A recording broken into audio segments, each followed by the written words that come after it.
Okay, Just excuse me for being off camera for today, but just That's excuse all- me for today. That's okay, Diana. we are live.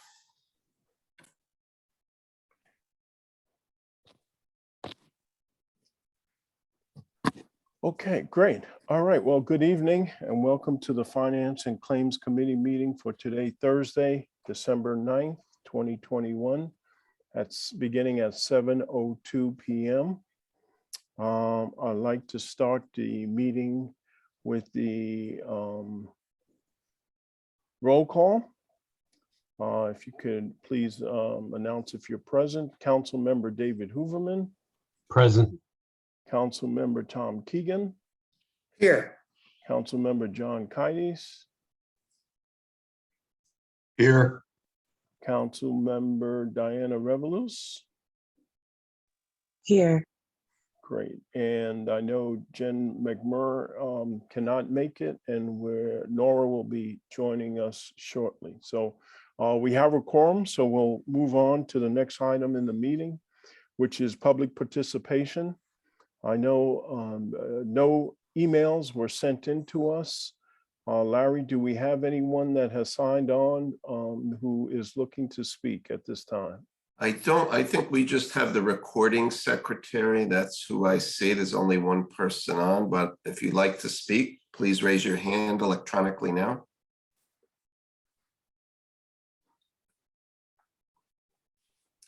No, I don't see anyone.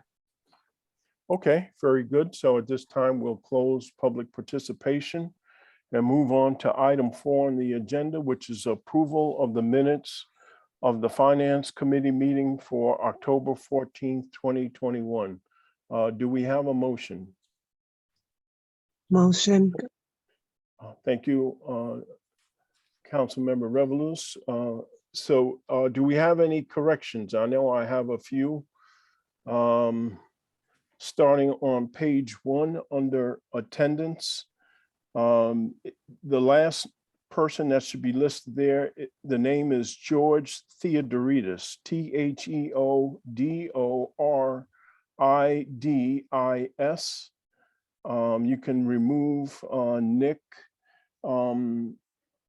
and I don't know how that was spelled, but that's not the correct spelling of the person's name, but you can remove that name and replace it with George Theodoridis. Under staff, if you can correct the last name for Lisa's name, it's spelled Biagiarelli.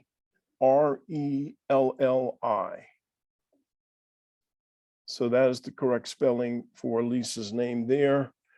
Also on page 1, the very last item under abstentions, please replace that name with Theodoridis again, Theodoridis.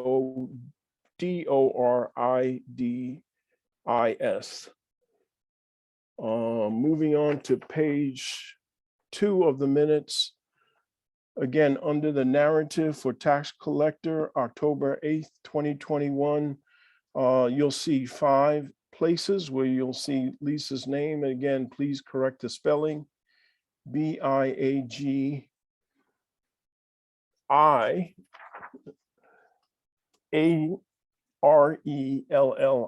So those 5 places, please correct the spelling. And then finally, under the last paragraph of that section, where it begins, Mr. Dakowitz said since March of 2020, the last sentence there should be, the last sentence that says he said collections, that should be removed and replaced with the following. The amount of taxes due is small relative to the overall assessed value of properties in Norwalk, and that we collect those taxes relatively quickly through the tax sale process.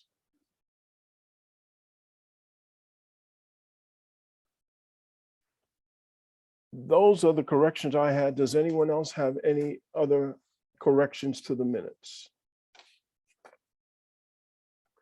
Seeing none, all those in favor of accepting the minutes with the necessary corrections, please do so by raising your Aye. hand. Okay, Diana, thank you.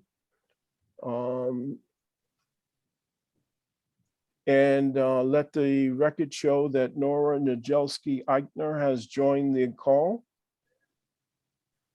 Yeah. So I'm also abstaining from the minutes, given that I was not at the meeting. great. So, so we have one abstention for the correction of the minutes with the necessary corrections. Thank you.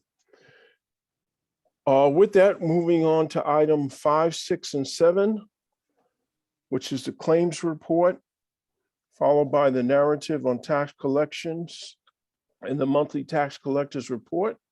And we have Lisa B here, our tax collector, to cover those 3 items. Hello, Lisa. Good evening. Can you hear me all right? Absolutely. Okay, great. Welcome to all the new members and the returning members. It's good to meet all of you, even though it's through Zoom.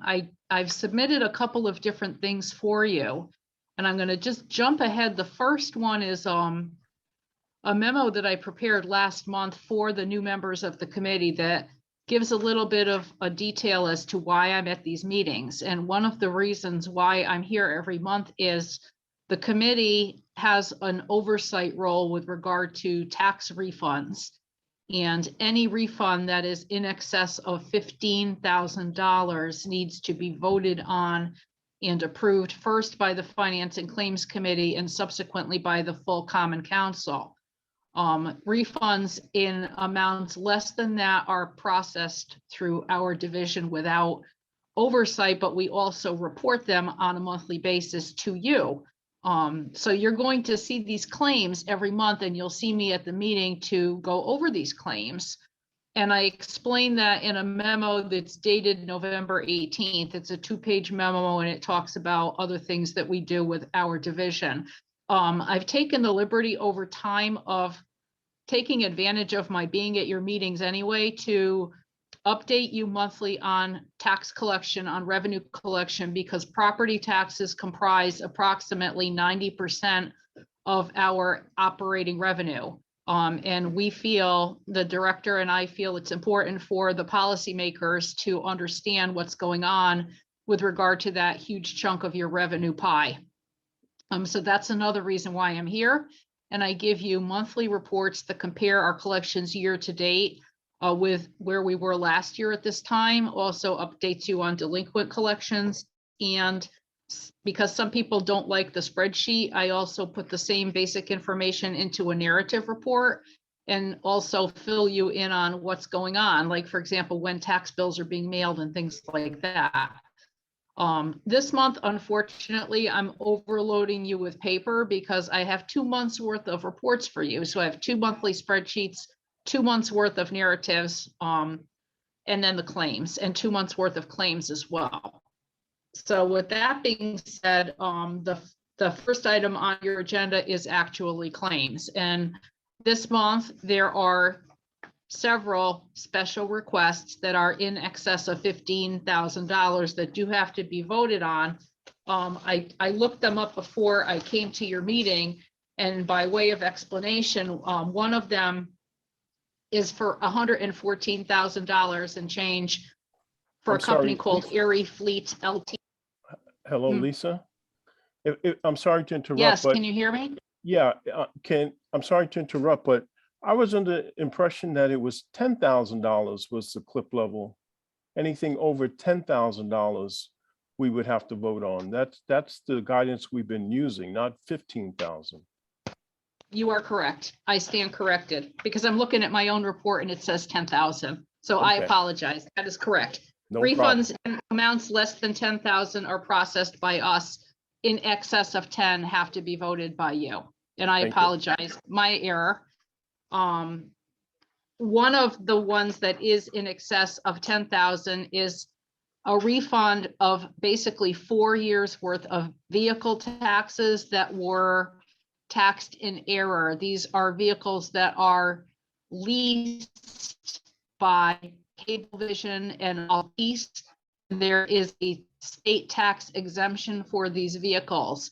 The owner of the vehicles that's leasing them to Cablevision Altice was not aware of the exemption, but subsequently learned of it and applied for a refund. So we have 4 years worth of taxes on multiple vehicles. They're all listed in your report. But that is the first large refund that you need to vote on. Typically, you vote on all of them at once, but if you want to do them one at a time, that's your prerogative. But the amount of that refund is $114,291.20, I believe. And then there are 3 others. One is a real estate refund that was just paid in. It needs to be refunded because the taxpayer's escrow agent double paid the bill that they also paid. That was a bill from last year, from January of 2021's payment. And then there were 2 more large refunds for Toyota Motor Credit. This happens when people lease vehicles and subsequently those vehicles are either sold or disposed of. They're not taxed in Norwalk any longer. And all of those were lumped together into 2 large refunds for Toyota Motor Credit. So we do need to have a vote on those as well. So there were 4 special requests this month. Lisa, if we can take a pause there so we can cover the claims item, and we'll do them both separately because they're 2 separate claims report. So the first one is Okay. To approve the claims committee report dated November 18th, 2021. Do I have a motion to approve the claims report? Councilmember Kaides, thank you. Are you ready for the question? All those in favor of approving the claims report, show by a raise of hand. Aye. And Diana's aye. Thank you. All those opposed have the same right. Any abstentions? So the motion is passed to approve the November 18th, 2021 claims report. The second item is to approve the claims report dated December 9th, 2021. Do we have a motion on that claims report? Councilmember Hooverman, thank you. Are you ready for the question? All those in favor of approving the December 9th claims report, show by a raise of hand. Aye. All right, thank you, Diana. All those opposed have the same right. Any abstentions? None. So that approves that report. Thank you. And I think Councilmember Hooverman has a hand raised. Yeah, thank you, Chairman Burnett. Just a quick question, and this may be a question for Henry, but I understand the nature of these refunds needing to be processed and that, but what does that do to us with in a year where refunds of this size show up does that apply to fiscal year 22 where we're in now, or do we credit that back to the years that those refunds apply to, and how does that affect us going forward when we're looking at contingencies and things like that? I'll start, but Lisa's really the expert. My understanding is we split all taxes into current year revenues and prior year revenues, prior year collections, and we project them for a budget. And then we have a collection rate that we estimate because we assume that we're not going to collect all of the taxes that have been rendered in invoices. As you recall, a year ago, we reduced that to 97.6% because we were concerned about the uncertainties of COVID. And this year's current budget, we were back at 98.6. So I'm going to let Lisa talk about it in more detail regarding these claims. But in essence, it's so small compared to everything else. And we already have estimates of uncollected that it's not. So we estimate the bills for this year minus what we don't think we're going to collect. And then we also have a projection in there of how much we expect to collect from prior years. So it's all built into the projections. It's really hasn't been a problem since I've been here. It's all part of the process. Thank you, Henry. It basically, when we process these refunds in our software system, they will appear on the individual bills for the prior years, but the revenue is coming out of this year's budget. We're taking the hit on this now, basically, but as Henry indicated, it's built into the budget. There are going to be refunds for any number of reasons, including assessment appeals that are settled. And there's a line item in the budget, I believe, that addresses this. And tax refunds are a big part of that. Because there are going to be some instances where we can't do a credit, we have to do a refund because of an assessment appeal. So even though it seems like these are really big amounts, in terms of the $360 million levy, it's part of the budget and we account for it.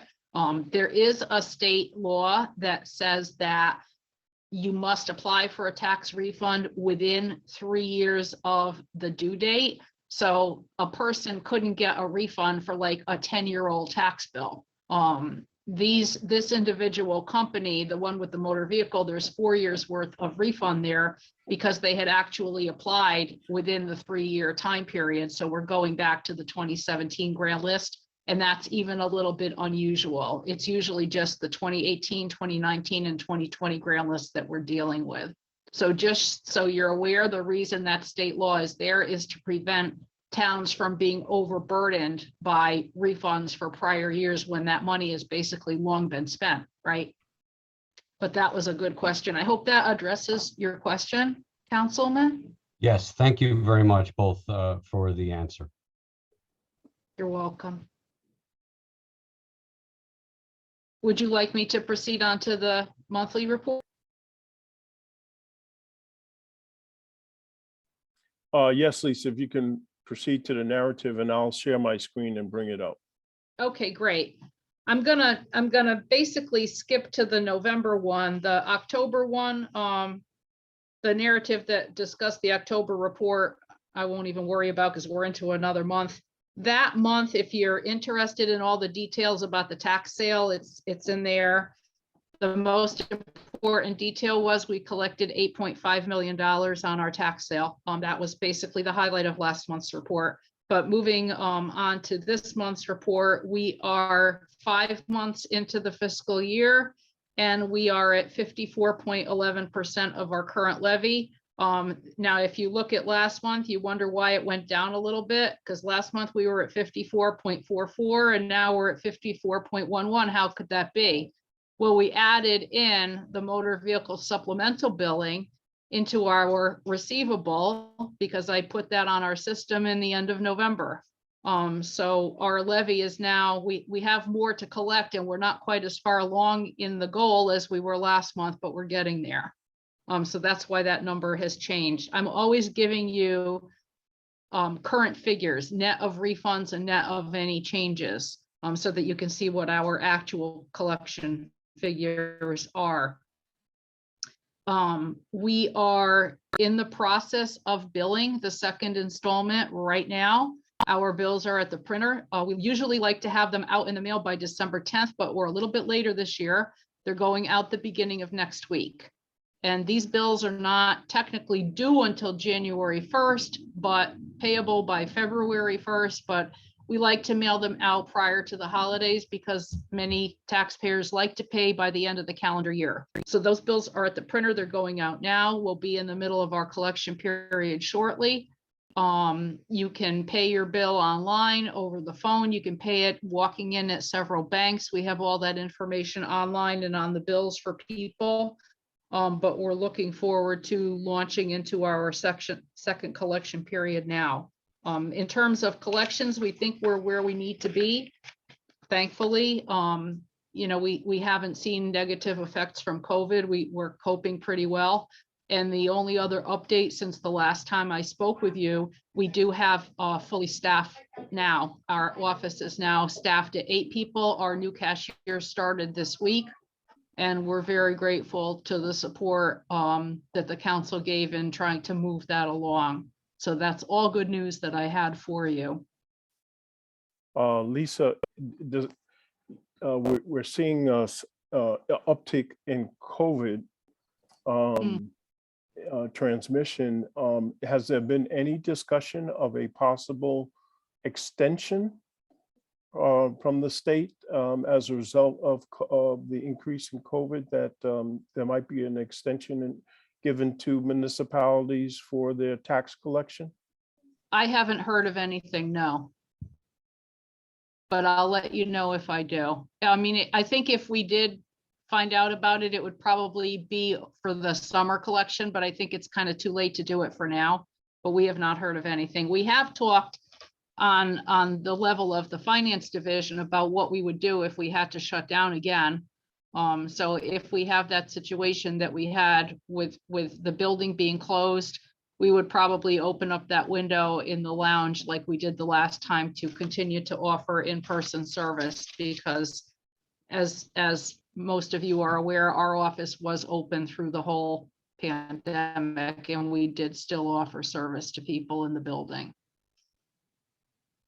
If I could, I would just like to add one note, especially for Nora, the new member.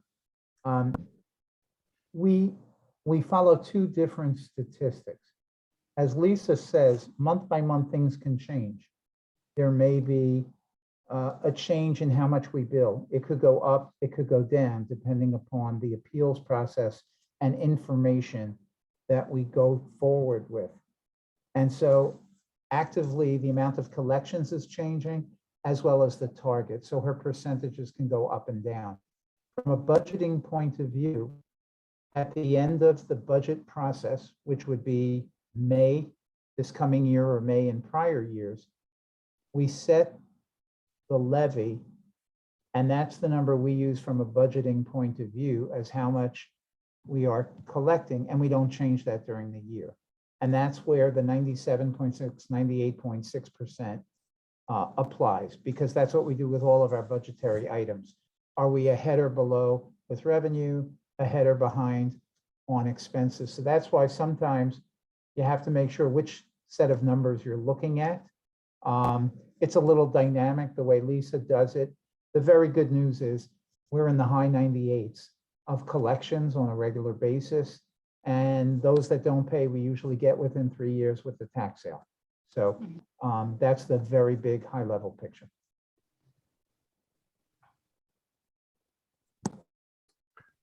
Okay, item 6, which is the narrative, and item 7 is the monthly tax collectors reports. Both of those reports are for information only. Are there any questions? And I see Councilmember Hooverman. Yes, thank you, Chairman Burnett. Just real quick, Lisa, how are we doing with staffing? I know I've asked this before, and I know you've been interviewing, and you know what you guys have done for almost the last 2 years right now has been amazing, and I want to make sure that we're at the right level for you guys. Where are we at? The new hire started on Monday. We have our new cashier. He started on Monday. So we are fully staffed now with 8. Excellent news. Excellent. For the first time in just about 2 years. So it was a happy day for us. Great. Thank you for asking. I'm glad to hear it, because you guys have done an amazing job over the last 2 years, and I applaud you, and we want to make sure that you guys are cared for. Thank you. Thank you. We appreciate the support of the Finance Committee. The true significance, this is frontline person, a clerk at the window. What's happened historically over these 18 or 24 months is more senior people had to go to the window. And just like in real estate, we want people to work at their highest and best use of skills.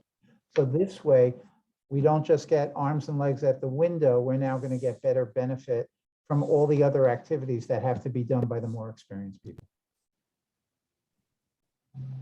Well, thank you so much for all the work that you guys have done. Thank you for your help. Great. That great innovative feature that you came up with, utilizing the window, outdoor window. Are you still using that today, or is it all go into the building and go into the office? It's all going into the building and going through the office. They have to come in through the main entrance and be checked, have their ID checked for contact tracing purposes. But if we end up having to shut the building down, we'll go right back to the window. We won't miss a beat. We'll just move a register down there. Excellent, excellent. Okay, great. Thank you so much, Lisa. Appreciate the information each and every month. Thank you. Moving on to item 8 on the agenda, which is to receive the Oak Hills Authority monthly financial statement for September 21st and October 21st. And we'll also get an update on the independent audit report, which ended June 30th, 2021. And we have Mike DePalma on, Chair of the Oak Hills Park Authority. Thank you, Mike. All right, thank you very much. So you can see September was a little bit below projections, but we made that up and then some in October. October was a very strong month. Normally we start to see some net negative cash flow starting in October, but we were positive. So we now have $646,000 in our checking accounts. Again, well positioned to not have to use our credit line to go through the off season, which is a rarity in years past. So that's really good. We've made, and I'll pull it up, I believe $45,000 worth of payments. 48. Where is that here? Oh, that's September one. Yeah. So as of October, we've made $45,000 in repayments to the state in the fiscal year. And I was just on an email today that the additional $22,000, which is that kind of annual 1% of total gross revenue, is being cut, I believe, tomorrow in the check cycle tomorrow. So off to a good start for that for the fiscal year in terms of repayments to the city.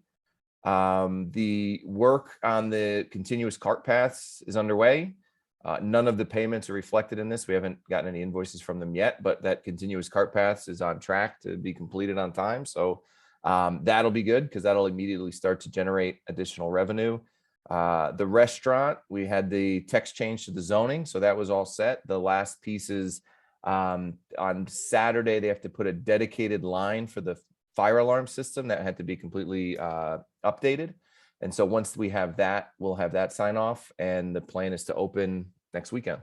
So we're already, I think Don over at the restaurant's already starting to kind of seek out some, private parties and things like that to utilize the space. So obviously, if anybody wants to go down and see the space, it should be open this weekend. So pretty excited. Any questions about those numbers?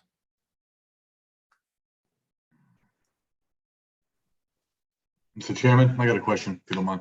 Yeah, Yes, absolutely. Mike, how you doing, by the way? Good. Good. You're good. I mean, this is great. I mean, this is something I never thought I'd see with the Oak Hills Authority. Do you think a lot of this cash flow, is that coming from selling those, season passes? Is that what's changed how the cash flow comes into the authority? So it's actually really interesting because we have a public hearing coming up at the end of this month to go over rates for next year. So we're looking at and so Mark, our controller, did a pretty detailed analysis of what that program actually did throughout the course of the season. And it actually, if you broke out the amount of rounds that were played and you broke it, some people played 100 and something rounds. We obviously lost money on those folks. Some people bought the season pass. We wound up netting about $3,500. So in terms of where that impact is to the bottom line, it really is relatively negligible. The benefit to it is us getting that guaranteed cash in hand up front, right? So the stability of having that. That being said, it is going to be up for debate whether we continue that program or not.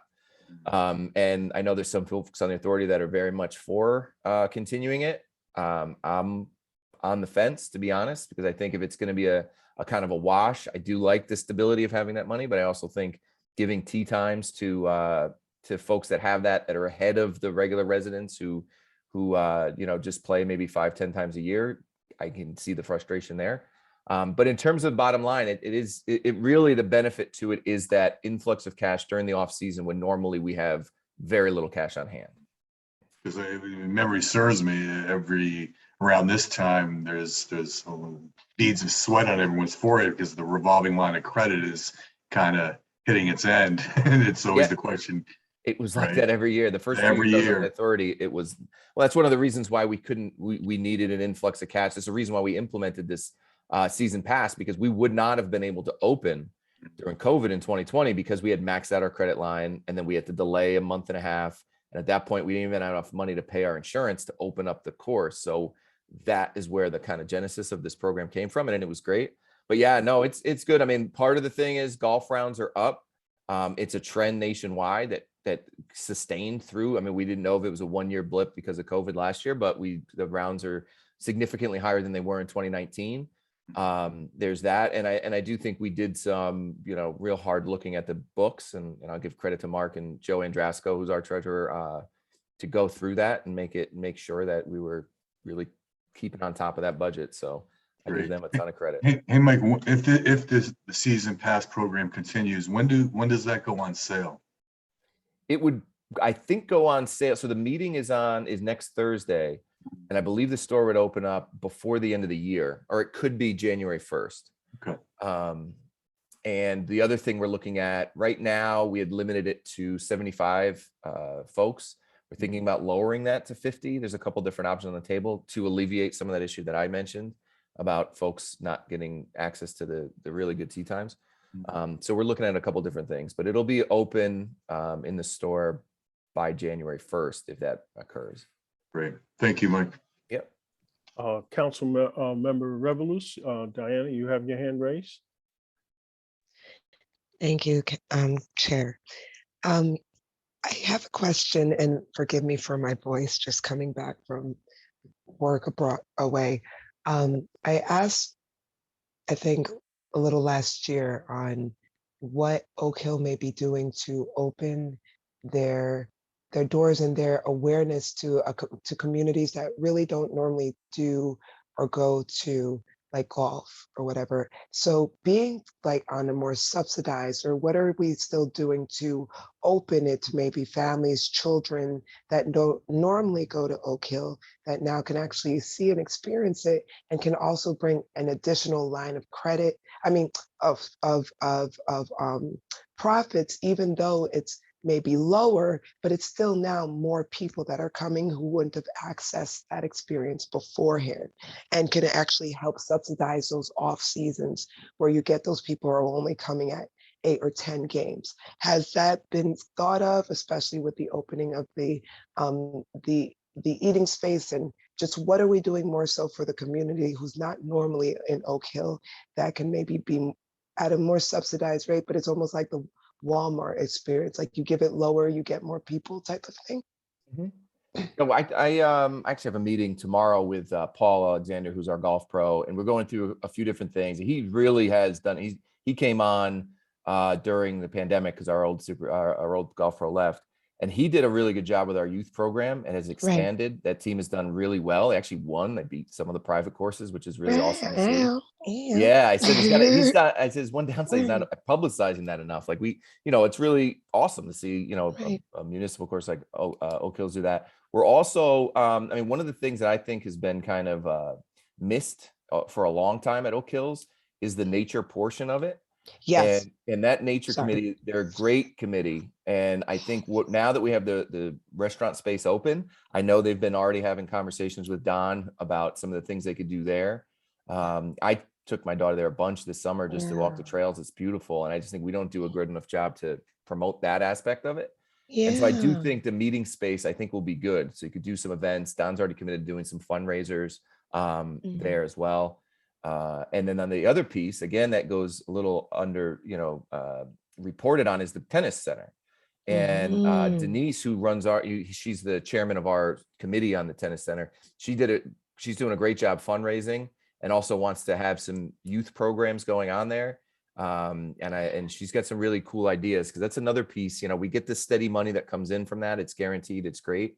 But it's people don't realize how utilized those tennis courts are. So those are a couple of the things we're doing. But we're all ears to listening to it. And Paul's really does one of their goals is to be more in tune with the community and not to just be viewed as just this golf course that golfers go play at, because Right. it's, you know, it's, I'm sure we have some little like, you know, like a better Tiger Woods in here that don't even know that they're them yet, you know? I think Just we're because they've finding them. I never think, experienced. yeah. Right, right. It's the same thing like with my clay. But anyway, just I would love to even know more or help in saying that.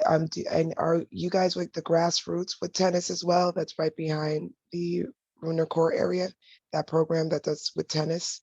So Denise is involved with them Yeah. kind of separately, but the Oak Hills Okay. is not.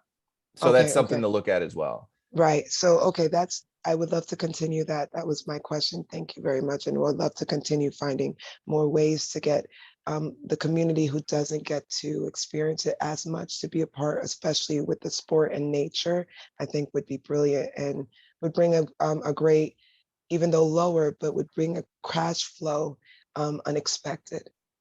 But yeah, the only way we stay afloat is we keep getting new golfers to start golfing. You Yeah, know? yeah, So that's like the exactly. thing, is to try to get the, you know, the teenagers, because they'll be lifelong customers. So, Yeah, exactly. Thank you so much. yep. Councilmember Hooverman. Yes, thank you, Chairman Burnett.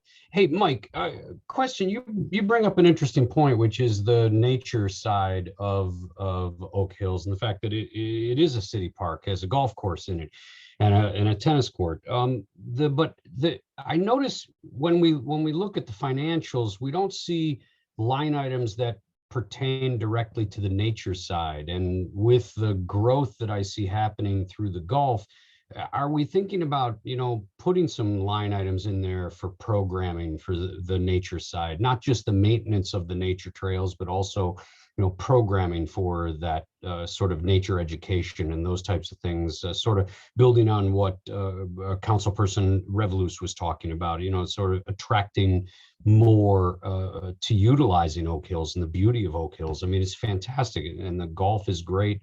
The tennis is great, but really starting to highlight also the other side of what we have there.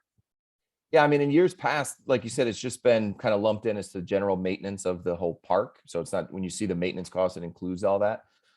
We're actually, once the rates get approved at the middle, you know, next week, we'll be putting together our budget for next year. It's another thing. Normally, we were supposed to have it in January, and normally it's not till like April or May, but we're going to get it on time this year. So that's definitely a good point to look into. And I can meet with Audrey, who runs the nature committee, and she's awesome and super involved, to see what kind of you know, what kind of line item, like, you know, what kind of programs we could run. I know they do a bunch of their own fundraising that goes to the supporters.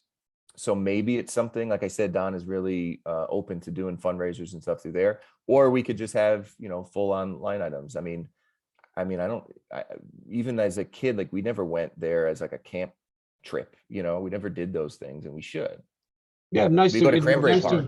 nice to find a way to sort of create that kind of synergy between the golf, the nature, the tennis, all of it together, and promote some of that. So thank you. I appreciate that you guys are looking into that. Yeah, well, I can tell you one of the things we're looking at is kind of, I wouldn't go as far as to say a rebrand, but to really start promoting it as Oak Hills Park, right? I mean, golf is there, it's great, but I lived here my whole life. Until I was on the Oak Hill Park Authority, I'd never walked those trails, you know, I just never have. And so it's just not something that comes to mind with folks. So it's part of one of the things we're looking at doing in terms of when we, like I said, rebrand's a strong word, but something to really start highlighting that this is not just a golf course, right? Great, thank you. Yep. Great. Mike, did you want to, I don't know if you want to move on to the audit report, or any comments related to the audit report? Yeah, the audit report's pretty straightforward. There were no surprises in it. I mean, Mark, our controller, does a really good job. So you'll see right up front that they confirmed all of our numbers were correct. You'll see our net kind of cash flow, not cash flow, our cash position is still in the negative. That's basically just the restaurant that's causing that. And we're starting to obviously chip away at that. But we cut into that pretty significantly by both paying off the $100,000 and then having the kind of year that we had. So we reduced that debt by about $400,000, which is really good. But other than that, there were really no surprises in that, what I could see. And I had a call with Mark. He seemed pretty happy with how it came out. So Okay, good. I did have one question. In reading through the audit report, the long-term debt increased by 294,000. And I think some of that might have been to maybe some equipment leases, long-term leases, but can you just expand on why the long-term debt increased? Yeah, so that is a lot of the leases that include, we got a whole new fleet of golf carts this year. So that would show up on that. And then a lot of the superintendent's equipment needed to be redone as well. So it was one of those things that for as long as I've been on the authority, it's always been kind of putting Band-Aids on things. And when we had some positive cash flow, we figured this was the time to make the right investments. So that's where that chunk, that machinery and equipment came up. It was mostly stuff, around the grounds of the course. Okay, thank you. Yep, you got it. Any other questions related to the audit report? Okay, seeing, hearing none. We'll take that as information. So Mike, thanks you for the report and the update. Awesome. And we'll move on to the next item on the agenda, which is item number 9. I see Brenda Wilcox-Williams from the Board of Ed signed in. This item is on the agenda from the Board of Education. Brenda, are you ready? Yes, and we have Lisette Cologne, who is the head of our talent office as well, if there's any questions on the custodian's early retirement offer, so. Okay, great. So let me first read it into the record. So authorize the mayor, Harry W. Rilling, to execute the agreement between the city of Norwalk and the Norwalk Board of Education and the UPSEU custodians, maintenance, and security staff to modify the collective bargaining agreement and City of Norwalk pension plan with respect to the 2021 retirement incentive offer. Do we have a motion on this item? Councilmember Hooverman, thank you. So now we're ready for discussion. Let's see, Brenda and Lisette, anything, what would you like to share with us about this item? Okay, so good evening, everyone, City Council members. My name is Lisette Cologne, as Brenda mentioned, the Director of Human Resources for Norwalk Public Schools. And on the custodian's early retirement offer, let me just give you a few points in case there are any questions. These are employees that had to be age 55 with at least 15 years of service with the district. Retirement date would be effective December 31st of this year. The offer provided an additional 3 years of service for pension purposes. The offer provided the eligible employees with the ability to elect retiree medical at no cost for the retiree, with 50% cost share for dependents, spouse, or eligible children. The employee also is able to continue dental and vision coverage for themselves and eligible dependents. And that's pretty much what I have. And unless there are any questions, any other information that you need right now, all employees, all 38 eligible custodians were communicated, were given the information that they needed to make a determination. Out of the 38, only 6 elected to retire, to take advantage of this early retirement package. There were 2 sessions that were offered to them. The city did develop packets on their pension eligibility and what those numbers would be. So we collaborated, both the city and HR collaborated to make this happen and provide the proper information to the employees. 5 employees elected to continue benefits as a retiree out of the 6 that opted to take the offer. Any questions at this time? Let me before Councilman Keides, before we take your question, let me just add that our Human Resources Director, Ray Burney, is in support. He's not on the call, but he did send a memo in support of this offering, and that they have the HR department on the city has reviewed this, and they're supportive of this particular modification to the collective bargaining agreement. Also, I'll add that in the memo that Tom Hamilton, Chief Financial Officer for Board of Education, provided to us, he indicates that as a result of this effort, it does bring $100,000 per year savings to the city. So just wanted to share those 2 points. Councilmember Kites. Thank you. For those that have chosen this early retirement package, their positions will be privatized, and any others who so choose to take this package in the future? Is that the gist of this? So this was a one-time offer. There's been no conversation about doing another offer in the future. There was a deadline, and it was a few days after, it was a Monday after Thanksgiving, that they needed to submit their decision. With regards to those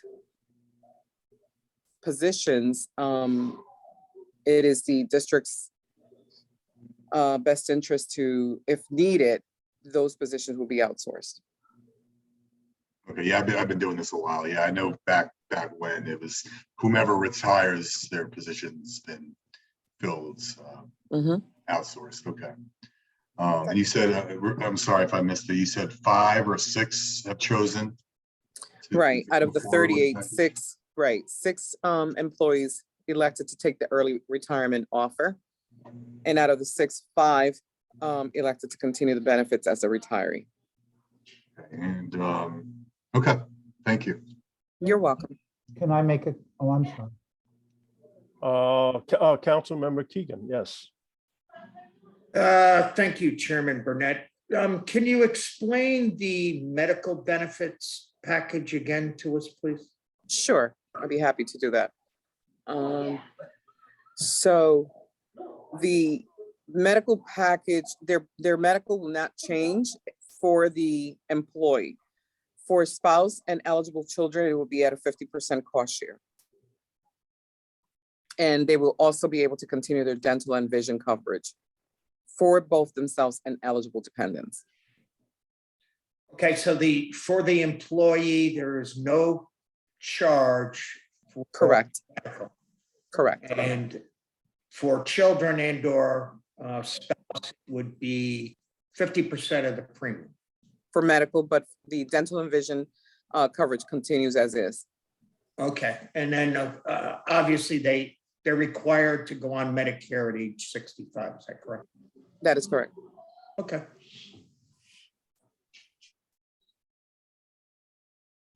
I believe Henry Dakowitz, I believe you had a statement.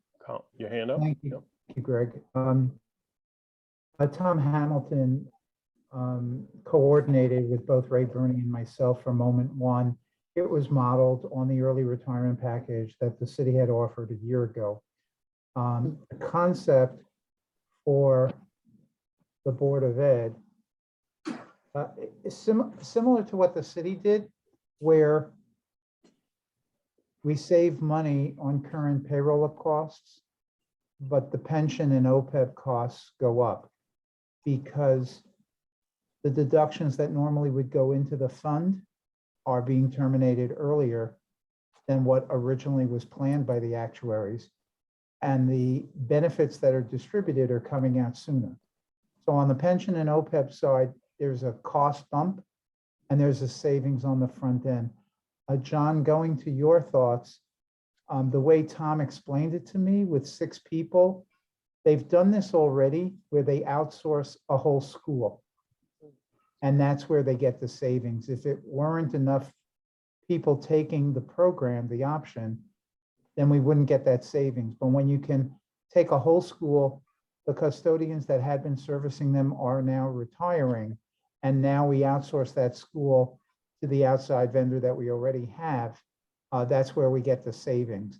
And Tom's memorandum at the end of the day said the savings on the salaries with the outsourcing exceeds the additional costs that might be there from the pension and OPEB by $100,000 per year.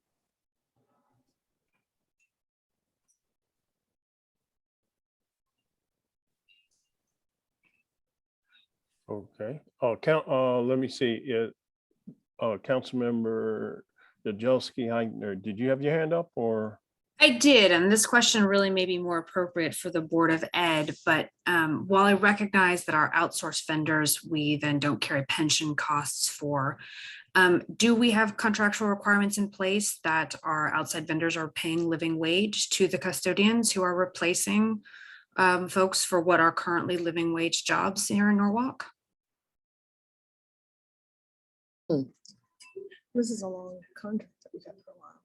Yeah, So this is a contract that we've had in place for quite a while and a process that was put in place several years ago. So this is really just a continuation of what we've been doing for a while. And I believe, if I'm correct, that this is also the same company that the city uses in terms of servicing their buildings. So we're pretty confident in them as an employer.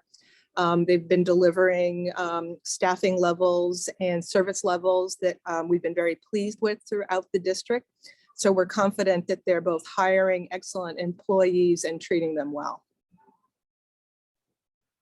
Okay. Is there some process by which we could get confirmation as to whether these are being, these outsourcing is for being replaced with living wage jobs for our city? Sure, we can certainly get that to you. I mean, I think there is a little bit, is there a time constraint on this in terms of getting it to the end of the year? Yeah, see, that's the challenge. I understand that, and I recognize that if these are existing contracts, it may be for more informational purposes than tonight's vote, but I would be information I'd appreciate having. Sure, we'd be happy to do that for you. Thank you. Councilmember Kaides. Well, thank you. Henry, you brought up, I'm just curious, on the city side, it seemed like a very high percentage of those offered this retirement package chose, to take it. And on this side, it seems like such a low percentage. I'm just curious to why more have not taken it. Any ideas on why that's the case?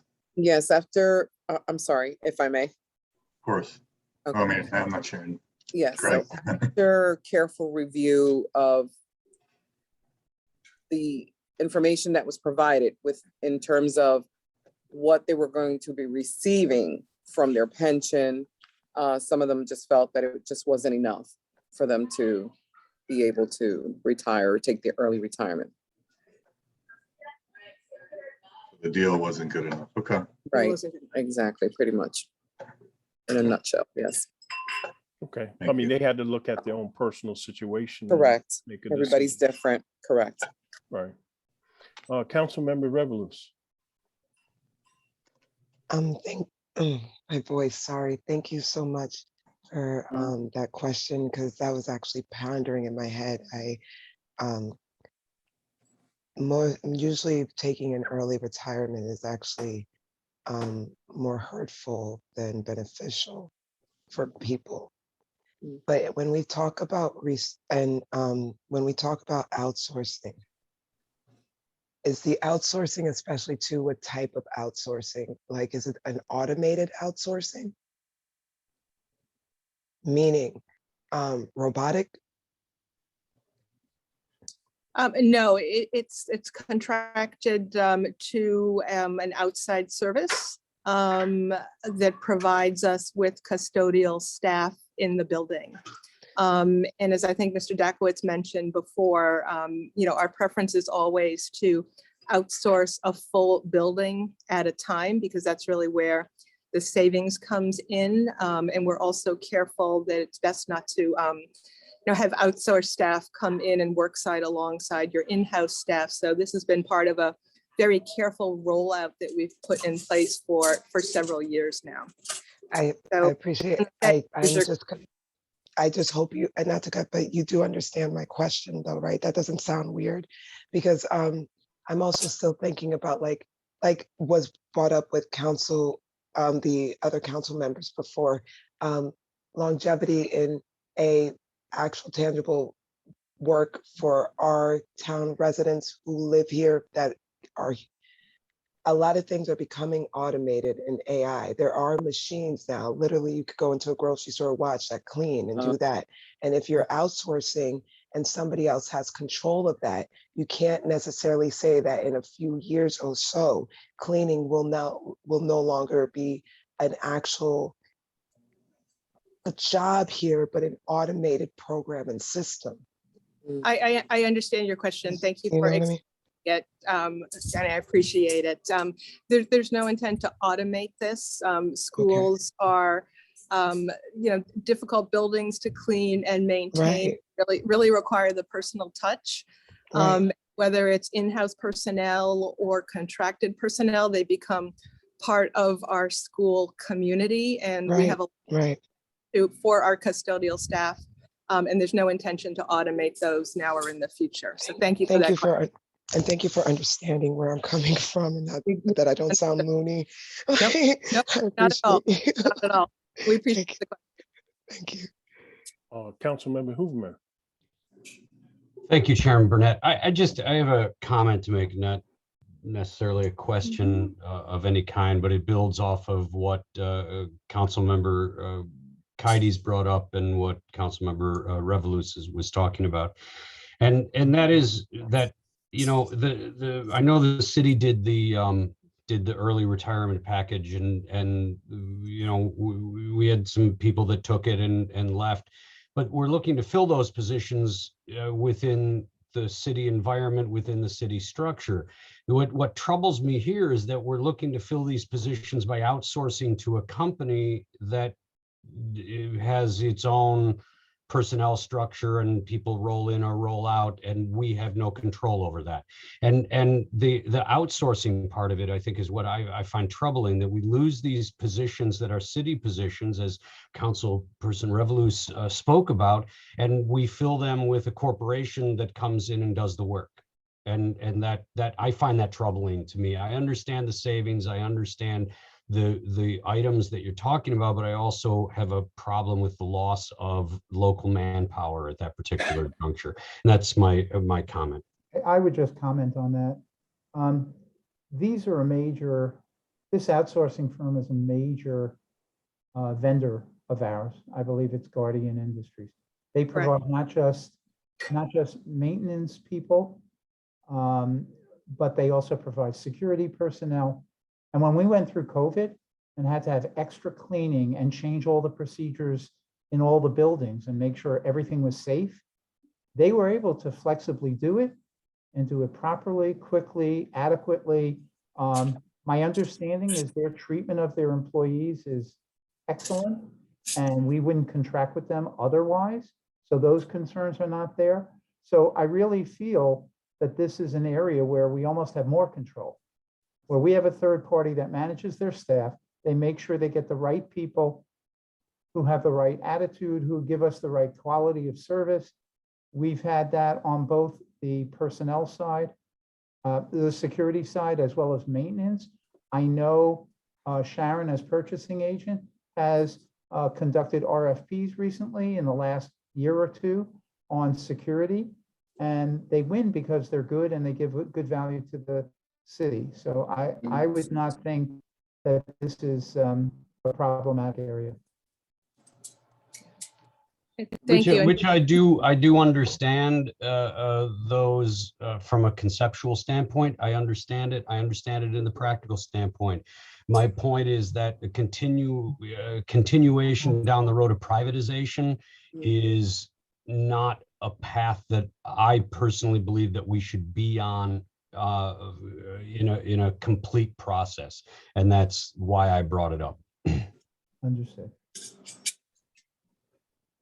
I would just second in saying, especially pushing entrepreneurship here, it's who we give those outsourcings to, that I would agree in that aspect.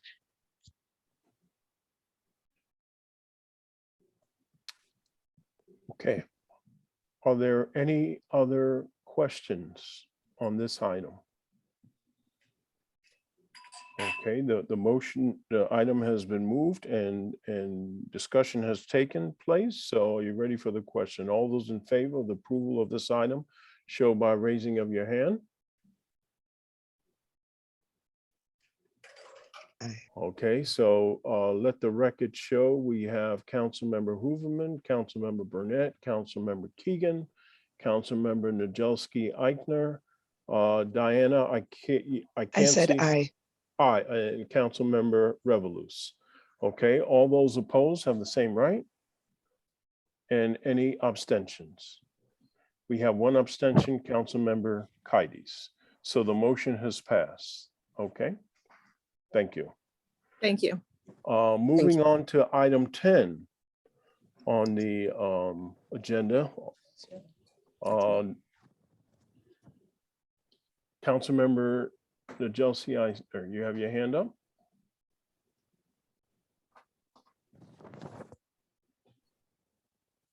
My apologies, I hit it by accident as I was Okay. pulling up my item. All right, moving on to item 10 on the agenda, which reads as follows. Authorize the mayor, Harry W. Rilling, to execute a contract amendment between City of Norwalk and Advanced Corp Network, Inc., DBA Digital Back Office, ACN, to authorize the addition of a new location at 1 Park Street, Norwalk, Connecticut. The parties agree to the addition of 110 GIGE managed optical Ethernet services at the following services location: Circuit 1, City Hall, 125 East Avenue to 1 Park Street, with a monthly recurring fee of $1,536 paid for by the Board of Education from expense account as noted. Do we have a motion on this item? Councilmember Najelski Eichner moves this item. So we are now going to discussion. And just as in terms of background, this item we have tabled 3 times. It first came to the committee and we each time we had requested additional information on actually the activity that was going to take place at 1 Park Street, which is where the proposed family center will be housed. And we are now, this is now coming before us here at the December meeting for further discussion and consideration for approval. So I guess as part of discussion, Councilmember Revelous, you have your hand up. In light of what has currently have come across and what I personally feel about the welcoming within the doors of our own schools, I would again table this. It's concerning what's going on right in our school systems, right in our walls. And to just think that we can remove it and centralize an environment that needs to be corrected right within our walls, I think needs to be relooked and reassessed. And this needs to be tabled again. Okay, well, the motion to table is not debatable. I would only ask that if you do want to table it, what specific information would you like to receive before we decide, set a date to bring it back to the committee? What information are you looking for? So in my, and I think it's the same in that I've spoken before. In my understanding of what the Welcome Center is to be, not that it's a problem in helping families that are coming here. I've raised in that, I get it.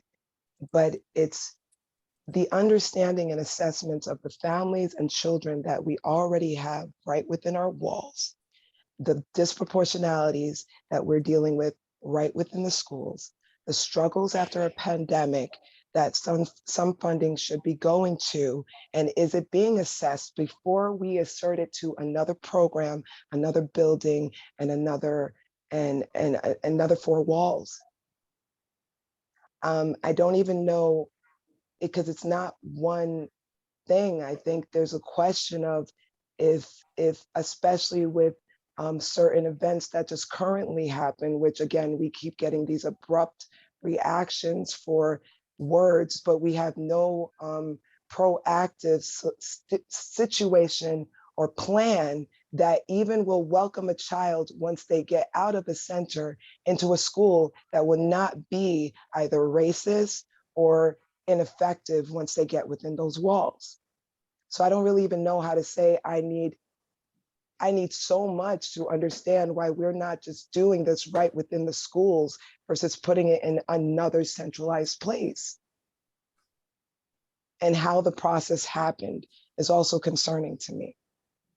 It's not just I need a piece of paper. Like, we need to talk more about this. There's a lot more in our walls that need to be addressed and dealt with right now.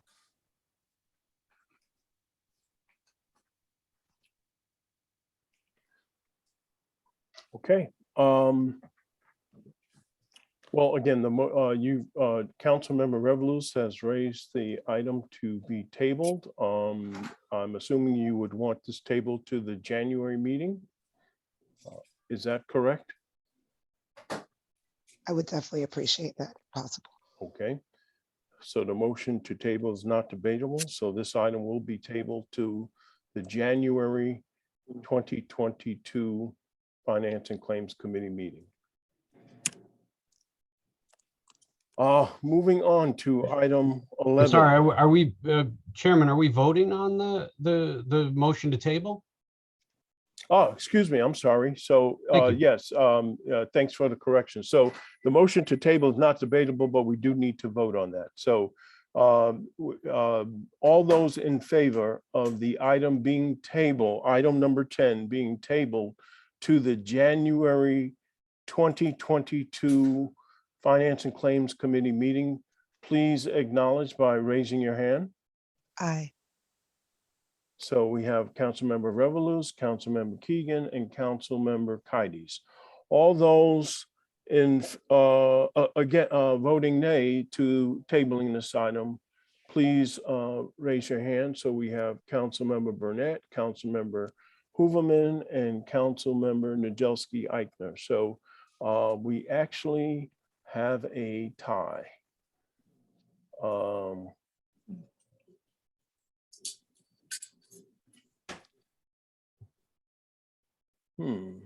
Chairman. Well, I voted in favor of not tabling the item, and we ended in a tie. So as chairman of the committee, I have to break the tie, which is to not table this item. So as a result, the motion to table has failed. So now we've had discussion.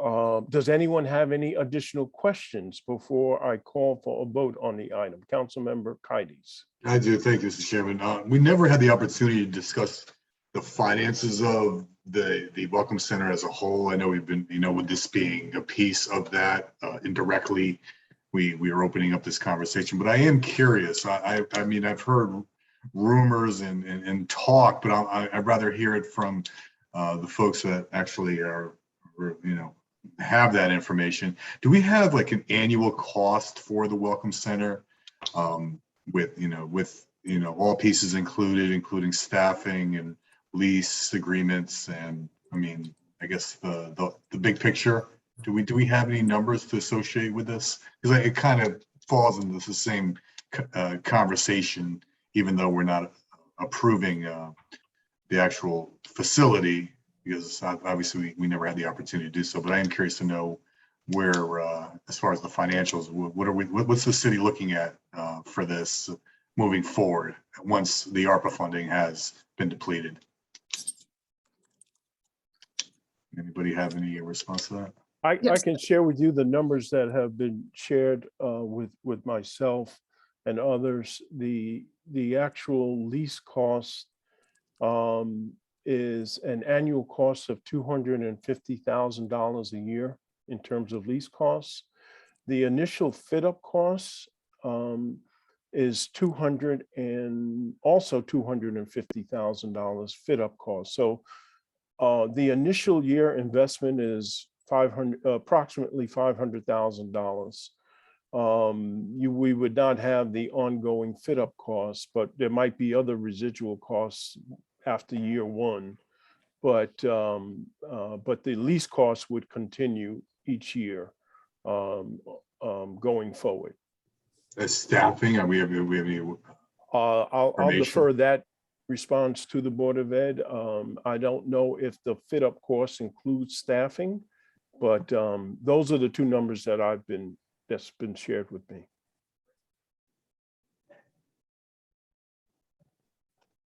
It looks like they have frozen on the Zoom.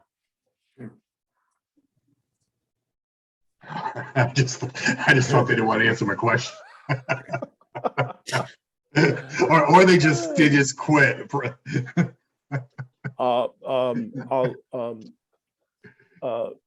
Henry, I don't know if you have any additional numbers beyond what I've shared. Right. Pull back the curtain, Henry. Let me talk to me here. I have. No one's listening, I promise. Greg, you have more information than I do. You know, the last time, 2-3 months ago, I was asked, when does a lease rental fall under the requirements of a purchase of real estate? And I forwarded that request from the committee to Mr. Coppola, the corporation counsel, and he said that he was going to take care of it. I've heard nothing else. Sorry. Okay, Mr. Chairman, I don't want to keep everyone. I mean, I don't feel comfortable moving forward without this information. So I'll choose to abstain if you want to call for a vote. Well, let me first ask if are there any other questions on this item? I know the Board of Ed has unfortunately lost their Zoom connection. They are now back. So we'll wait till they are right. There's a question to the Board of Education on if you have a dollar figure or amount as it relates to staffing of the One Park Street location. Yes, I apologize. We're on a spotty Wi-Fi and we did lose you for a moment. I don't have a dollar figure at the moment, but I can tell you that the people who are moving into the family center are existing staff. And so there is no new staff being hired. It's really consolidating people who have customer-facing roles into a single location to make it easier for families to access our services. So there is no additional staffing involved. The other thing I just wanted to mention as well, too, since we're talking about the extension of the MAN network for this item, we do have 35 of our students in there from the 18 to 22-year-old program. Our transition program, our Next Steps program, which is very successful. But this would also serve their needs in terms of extending the MAN network so that they have reliable internet connection instead of working off of Optimum Wi-Fi. So I just ask that the committee consider that as well as you consider this item. Okay, thank you. So Councilmember Hooverman and then Yes, Councilmember thank you. Revelous. Thank you, Chairman Burnett. I think Brenda, you just answered the question I was about to ask, but if you have the kids in there now, what is it that you're doing? You just have Optimum set up in there right now that you utilize, and the reality is if we were to not vote to move the MAN over there, you would just continue with some sort of Wi-Fi setup or cable modem setup in there to have internet connectivity, correct? It's not preferable. We would definitely prefer, from a quality perspective, that the network be extended. But this program has been in that building since COVID started, and we needed to move them out of the Norwalk Health Department. This would just That's right. enable operations. It's also E-rate eligible at 80% once we get it established. So the cost really for this particular item is relatively minimal, and serves a broader network just than the existing employees that we're moving there. It also serves the Next Steps program. Thank you. Thank you. Councilmember Revelous? So my question, because again, like I'm going to give examples, new arrivals that my mother started. It was for children who were just coming in. It's equated to the transition between, you know, getting the language together, getting what you need to do in class together, and then going into the school. The Haitian Community Center was located within Stanford High School, Wright Tech, and West Hill. Why? Because once you get acclimated and the help is within the school, then you're in the school and the additional structures and supports are right there. Hence, the family doesn't have to go anywhere else after they've actually transitioned within the school. That being said, especially being employed by people we're already using, why or what is the support system then for when the family transitions to the school and need supports there? Do now because they still have to keep coming to the centralized system? Or do you guys have plans and structures that wherever they now go in the schools we have, whether from elementary to high school, that's their standing supports? Because I still see a back and forth. So is there something addressing that at all? Yeah, Councilmember Revelous, thank you for that question. And I really do appreciate the point. The services that we're actually centralizing at the Family Center are services that have currently been available primarily at City Hall. And it's a connection between those centralized services and the schools, as well as community services that the Family Center will serve in terms of making those connections. So it's not taking the place of services that are available at schools. It's actually serving to make the connection between the services. So let me explain my question a little bit more, maybe. We were also located in the Yearwood Center.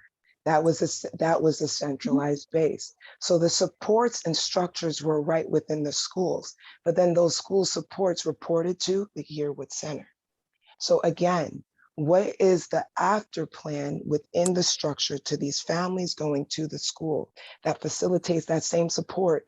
Because I understand that they may have had a problem with going to City Hall. I get that. That's why we were in the Yearwood Center, right? But the structures and programs were connected within each school. Right. And yep, go ahead. I'm sorry. No, yeah. So that's I think that's a big point of reference that we're missing, that again, once we actually have these families, and what it also fosters is a accountability that the school holds the same environment that the center is saying that they will go into, and holds themselves. So the welcoming is continued and fostered, but centralizing a beautiful welcome that doesn't facilitate in a school structure or process, how does that work? Right. And well, I think the Family Center is intended to be more than just the Welcome Center. So it will encompass our multilingual learner Welcome Center that we currently have in place now to receive newcomers into the city, provide the language testing, the placement services that our MLL Welcome Center currently delivers. But what it also does, it makes available services that people need, whether it's our bilingual special ed ombudsperson, whether it's our transportation department, our food service person. We anticipate down the road that there will be health services available there, because we have a big problem in the city right now with access to physicals and enabling students to get into schools. It will connect families with services that Lamont Daniels and his community services organizations make available. but it also will connect people to the school as well as need. But these are not services that you have in every single school. These are district-wide services. And what we're doing is we're centralizing them in one place to make it easier for families to access. And that's part of this, because and the children that we already have here that needs the same exact services who lost it, what are we doing for them? I'm sorry, you cut out a little bit. Can you say The it again? children that who are already in our schools, already in our structures, already, especially after this situation and pandemic, that need the exact same help. What are we doing for them? What we're doing for them is we have taken the ESSER funding that we had and we've upped our guidance counselors, our social worker support, our school psychologist support, reading and math teachers. We're keenly aware of the learning loss that we all experienced during COVID. And we have a number of supports that we're putting in place to get those kids that so desperately need it up to grade level as quickly as possible. But we also need to support their families as well, because we all know that COVID was not just an impact on the students, it was an impact on the families as well. The Family Center is available for family workshops as it moves forward. And there's a whole variety of ways that this adds to the services and the programs that we already have in place. So I appreciate the question and I understand the concern, but we really do believe that this is actually an additional support for our families. It does not take away from the relationship that families had with their schools, but actually enhances and centralizes the services that we currently have available and expands what we have to offer when it comes to the customer service that we need to put in place for our students and families. Thank you. Thank you. Thank you for the question. Councilmember Kaides. How long is the term of this lease? Does anyone know? The term of the lease is for 1 year. Oh, it's a 1 year lease. Well, so we're going to be doing $250,000 in renovation for a 1 year lease. I mean, do we have any options or is there any agreements? It's a renewable lease, but it's a 1 year lease. Okay, so the landlord has the right to evict us or evict the Board of Ed if they so choose? The landlord is a Norwalk Public Schools longtime partner. It's the Human Services Council. Right. So it is a landlord that we have an excellent relationship with. And having Norwalk Public Schools in place is part of the charter and the mission that the Human Services Council has in place. So we expect that it is a location that we could comfortably be in over the long term, but it is a 1 year lease. Okay. Okay, is any of that in writing? I'm just a stickler for legalities. I mean, I know all of them over there. They're great people, but there's some sort of something in writing to that. We have first rights for renewal as part of the lease. Perfect. All right. Thank you. Yeah, you're welcome.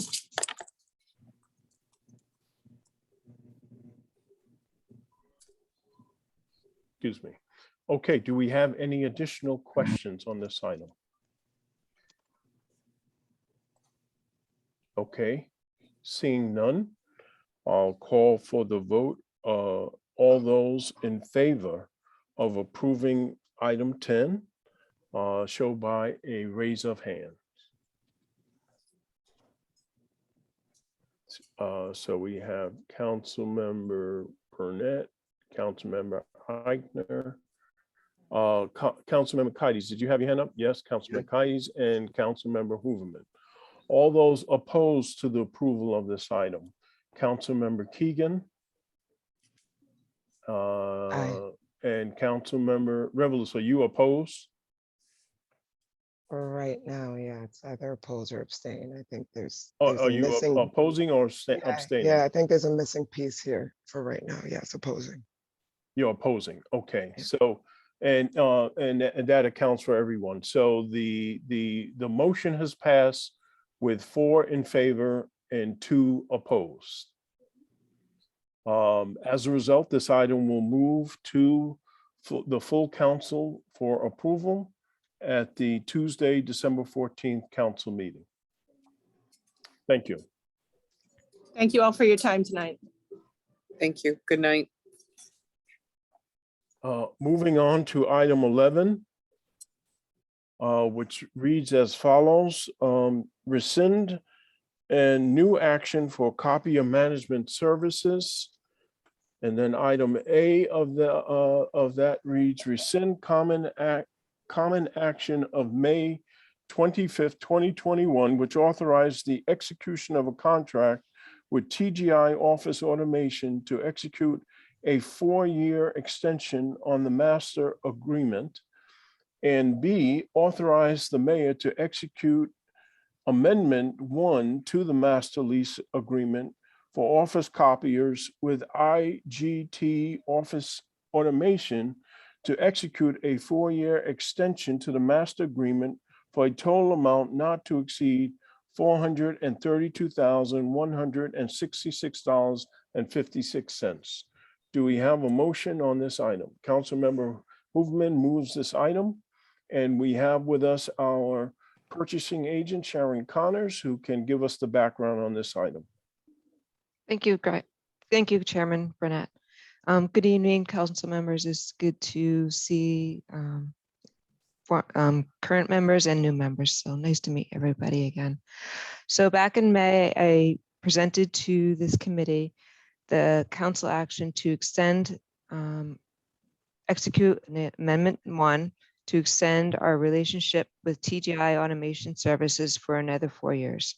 So in that council action, we had an estimate not to exceed of $258,505.21. So that was the estimated projection of how much we were going to spend for the 4 years. And that was based on the equipment cost, the monthly lease of the equipment. This amount did not include the estimated charges for the click charges, which is the usage of the machine. So we had the machines in place and we get billed for every black and white or color copy on that. So part of the contract, and first off, I'd like to thank Darren and Jay for unraveling the original contract and bringing to light that this dollar amount needs to include the estimated projected volumes for the 4-year term of how much usage we are using on our copying. So that's why there's this change from 258 to, sorry, 423,000.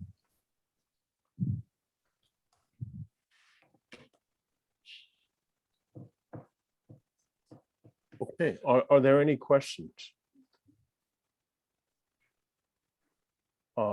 Councilperson Jelsi Eichner. Thank you, Chair. I don't have any sense of sort of copying costs, but it does seem like a disincentive to people to be doing their work if there is sort of a cost per copy. Is there an option for there to be a contract that does not have a cost per copy? And are we currently locked into this contract? It does seem like a fairly large difference between the initial estimated cost and the current cost. And it does seem like a not necessarily ideal way to be paying. So I'm just curious about having not been involved in the history of this. That's okay, not a problem. So when, whether you're in the private sector or when you are in the government sector, typical lease arrangements with the copiers, you have the monthly lease costs of the equipment, and there's always a usage cost for how you print it, whether it's color or black, white, or mixed medium. So that's basically industry standard. So we'll say that's normal industry standard. Sometimes there's contracts where you have a threshold, and if you exceed the threshold, then you get additional surcharge, or in this contract, there's not a threshold if you go under your estimated volume, but it is, for some reason, the master contract and this addendum or amendment has a threshold that includes the monthly estimated monthly projected click charges along with the monthly lease. I see council person Diana has a question. Revelous. Councilmember Revolus had his hand up first, so Yeah. David. Oh, I'm sorry, you said Revolus. That's all right. Yeah, you said my name. I'm sorry. I'm sorry. Yes, my fault. Okay. We're Councilmember all David all Hooverman. getting confused. It's getting late, isn't it? Yeah, yes. Just a real quick question. Sharon, if the more that we automate and go to digital, and how much do we need to be doing actual hard copy papering now? I mean, in this day and age, because that's a huge jump, 258 to 423,000. That's a big amount of money. And my question is, are there ways to mitigate that cost? I mean, that's a large 4-year term, and I'm curious. So actually on Exhibit D, I think it was it should have been included in the package. The monthly projection for just equipment alone is about $5,515 per month. If you carry that over to 48 months, it's about 278. In that Exhibit D, they have the average monthly volume and then total monthly projection. It carries out to about $8,815.97 per month. So get back to your question about digitization and need for copying. I think overall the positive, unfortunately, the small positive COVID, it changed how we do our work, right? We used to, anytime the council had approved the action on any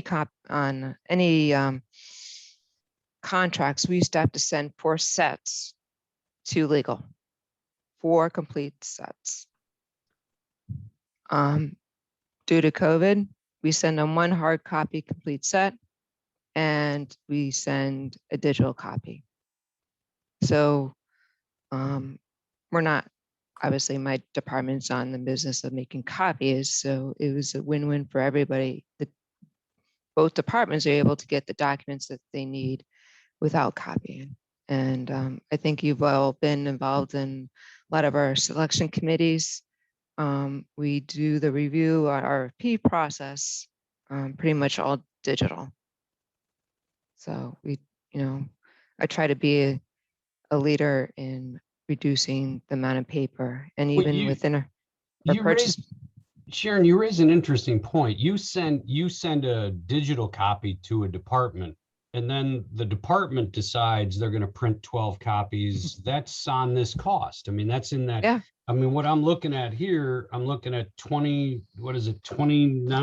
The project is about $3,000 a month in the printing costs. Mm-hmm.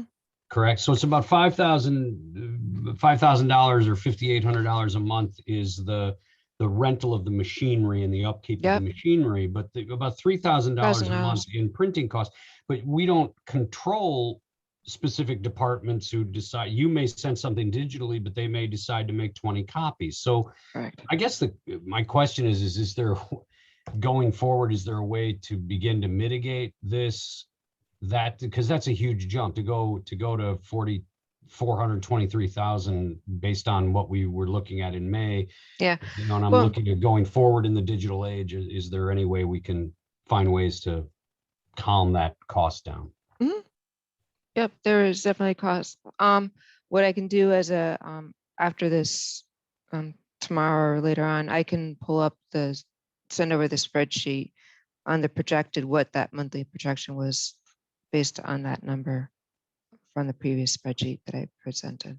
And I guess, are we locked into a monthly usage charge? I mean, is that 3,000 average? So if departments actually went to being more digital, we would begin to realize savings based on the actual paper and ink usage of the machines. Yeah. Okay. Yeah, because we saw it, when we were all remote working. I mean, and Henry could probably attest that his printing was next to nil because there was very limited staff in the office at that time. Thank you very much. I appreciate that. Yeah, I would just add, we get overwhelmed with the requirements that every person on the council and on the Board of Estimate and Taxation wants a separate budget book. We're talking thousands of pages. When we do an RFP and we have 12 companies responding, there's a lot of paper. Some people are comfortable reviewing it electronically. Some people require paper. So I always call Sharon my closet techie who's trying to get us to automate everything. The purchasing process all the way from a requisition all the way to payment of invoices. We're trying to automate that at each step along the way. It's a process of changing the culture. I think COVID helped us, where people were forced to use things electronically. And I think the trend is down. We're probably using less paper than we used to do, but we obviously have room for improvement going forward. And I would like to add another note to Henry on our purchasing PO side. We only print one copy now, and that goes to the vendor.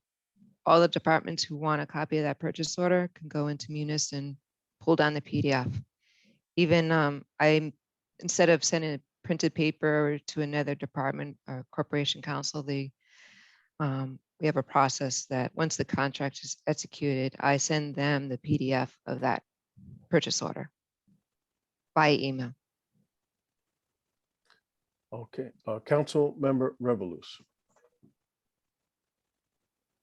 Councilman Member Hooverman said a lot of my question, but being a girl that came from the printing world, I actually have two questions. One is, you guys, I can understand maybe an upgrade because of the printing machine technologies itself being more advanced, the printing, like the inks and so forth being more advanced, but you guys don't receive reduced costs because of volume?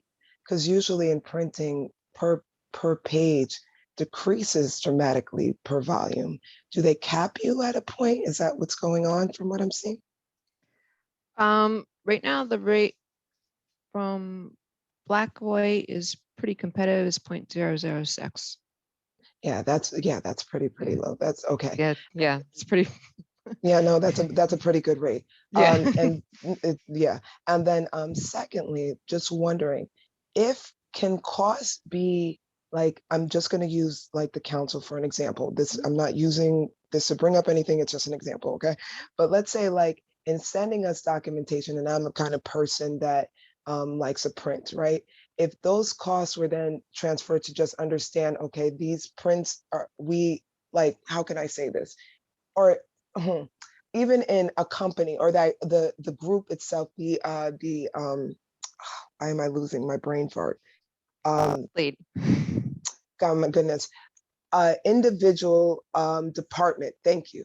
If they just had, you have a printing budget given because we send this to you digitally, and would that mitigate costs too, and just giving people budgets or signing costs, giving that directly to people because they're going to print it, for example?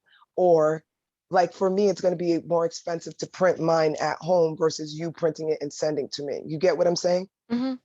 So is there a way to give, like, instead of overall, but like each department or each person, like a printing budget? That's actually how it's budgeted. Each department. That's what I thought I was reading. So I just want to make sure, because it would make, and within those budgets, because I'm just seeing how, but that is a very, very, very low cost. So digital too would definitely mitigate a lot. I'm just seeing overall with those people who print, if then those budgets are there, right? But at least brought down too, because it's more digital than anything. I'm just seeing where we can cut off some, if that makes sense. Yep, a little bit. Yep. So every department does budget their own machine and estimated printing cost. So I guess I'm looking at it too as people like outside, like a council, for example, who is a department but doesn't have that structure. You know what I mean? And if that was mitigated into that with that, because you guys print a lot to bring to us too, right? Yeah, I mean, Henry sees that cost in his budget. I would Okay, say that, so- Diana, it's absorbed, the cost is by the department that's doing the printing, not Which necessarily. is true, which is true. I'm just And trying to see if we also, just so help, that yeah, you're aware, we also have in-kind costs throughout our true, budget right, for services we right, do right, to the Board of right, Ed. right. Yeah, I So did forget that, yeah, the right, cost right. accounting becomes a nightmare. What we've done is we've centralized the acquisition through Sharon to get the lowest price. And we Right. talked to all the departments to reduce the quantity required. And we do the best we can. You're right, and I did forget that part, you're right, you're right, you're right. Right. Okay. Thank you so much, guys. Sure. Okay, Councilmember Kaidish. I'll keep this brief. So Henry, you can't respond. Do we have a breakdown of printing costs per department? I guess I'm not trying to get to I'm asking the question to do some departments print more than others, and maybe we can kind of focus our attention on those with the highest printing budgets and see if there's any cuts they can make, reductions in printing. Great way for saying that better. In my lifetime, I was on a cost reduction committee for a major Wall Street bank. Okay, we're talking about $3,500 a month for the entire city for these reproduction and printing costs. I think we have many other areas that are much more important and challenging to track down. So I appreciate the intent. That's where I'm looking a little bit toward the efficiency study as they go through the whole city to point out what's the low hanging fruit, where's the big money that we might be able to save. But I just don't think this is a big one. Yeah, to Henry's point, I agree with him. We've been through great discussions with the efficiency expert, and we're excited about some of the low-hanging fruit that we want to be involved in with the comptroller's office and process improvements. So that I know it will have an impact on reduction on printing. Okay, so we don't have a breakdown of what departments have a higher. Well, I could simulate that for. No, I don't want. I just thought you had that information available via the budget process, but I guess that's fine. Okay, hopefully this, like to your point, the efficiency study will bring all that to light. Thank you. Yeah, it will. The question I had is, and it's just, just briefly, does each department have their own copier, or do we have central copiers where a employee has to go in and either scan in their badge or put in a code in order for the printer to activate so that they can print, and then all printing that takes place under that code would then tie back to the department that the individual is in? Or can anyone walk up to any copy and just start printing? Okay, so to your question, every department has their own machine, our own device. As we know, the layout of City Hall, every office is siloed, you could say. Every department has their own section. Hence why there's a machine in every department. We don't have shared, say a shared rooms where you would normally put a shared machine where you can walk up and print or release your job. Correct. As you see in the corporate sector or private sector. That would be a good, interesting concept to put in place, but we don't have that shared space really. And some of the shared space rooms like the pantry where possibly could be one is, we use it as the tax window, Rex and Park window, unfortunately during COVID. So I would say the building layout is not really conducive to that environment, but maybe someday. Great, understood. I mean, it's unfortunate because, as most everybody knows, I came from the private sector. So we had 3 big 90 pages per minute machines on a floor plate. And the commonality was you print, you pick it up, or you print it's secured scan, so it releases once you activate it with your badge or key code.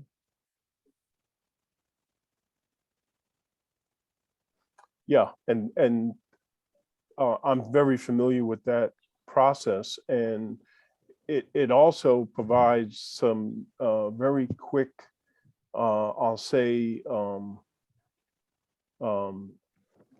headlights in terms of, are you approaching your budget allocation in the month of September, and you have 4 more months to go.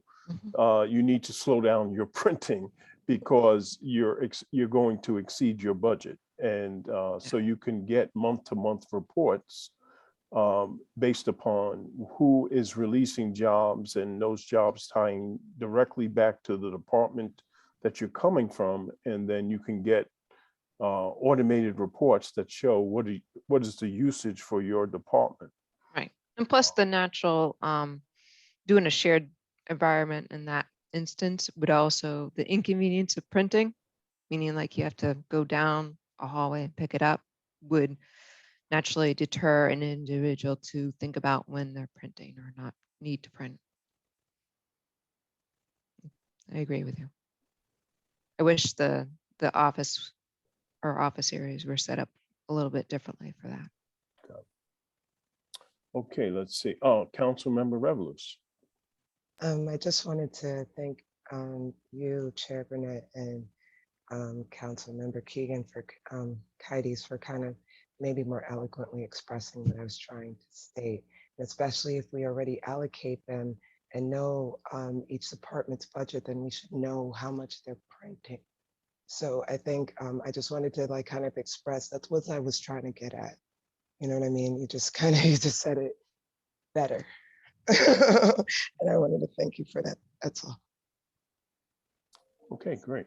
So with that, if there are no other questions, or comments on this item, I will call for the vote. All those in favor of the approval of this authorization, show by raise of the hand. Aye. Okay, all those opposed, I think that's everyone, so it is unanimous.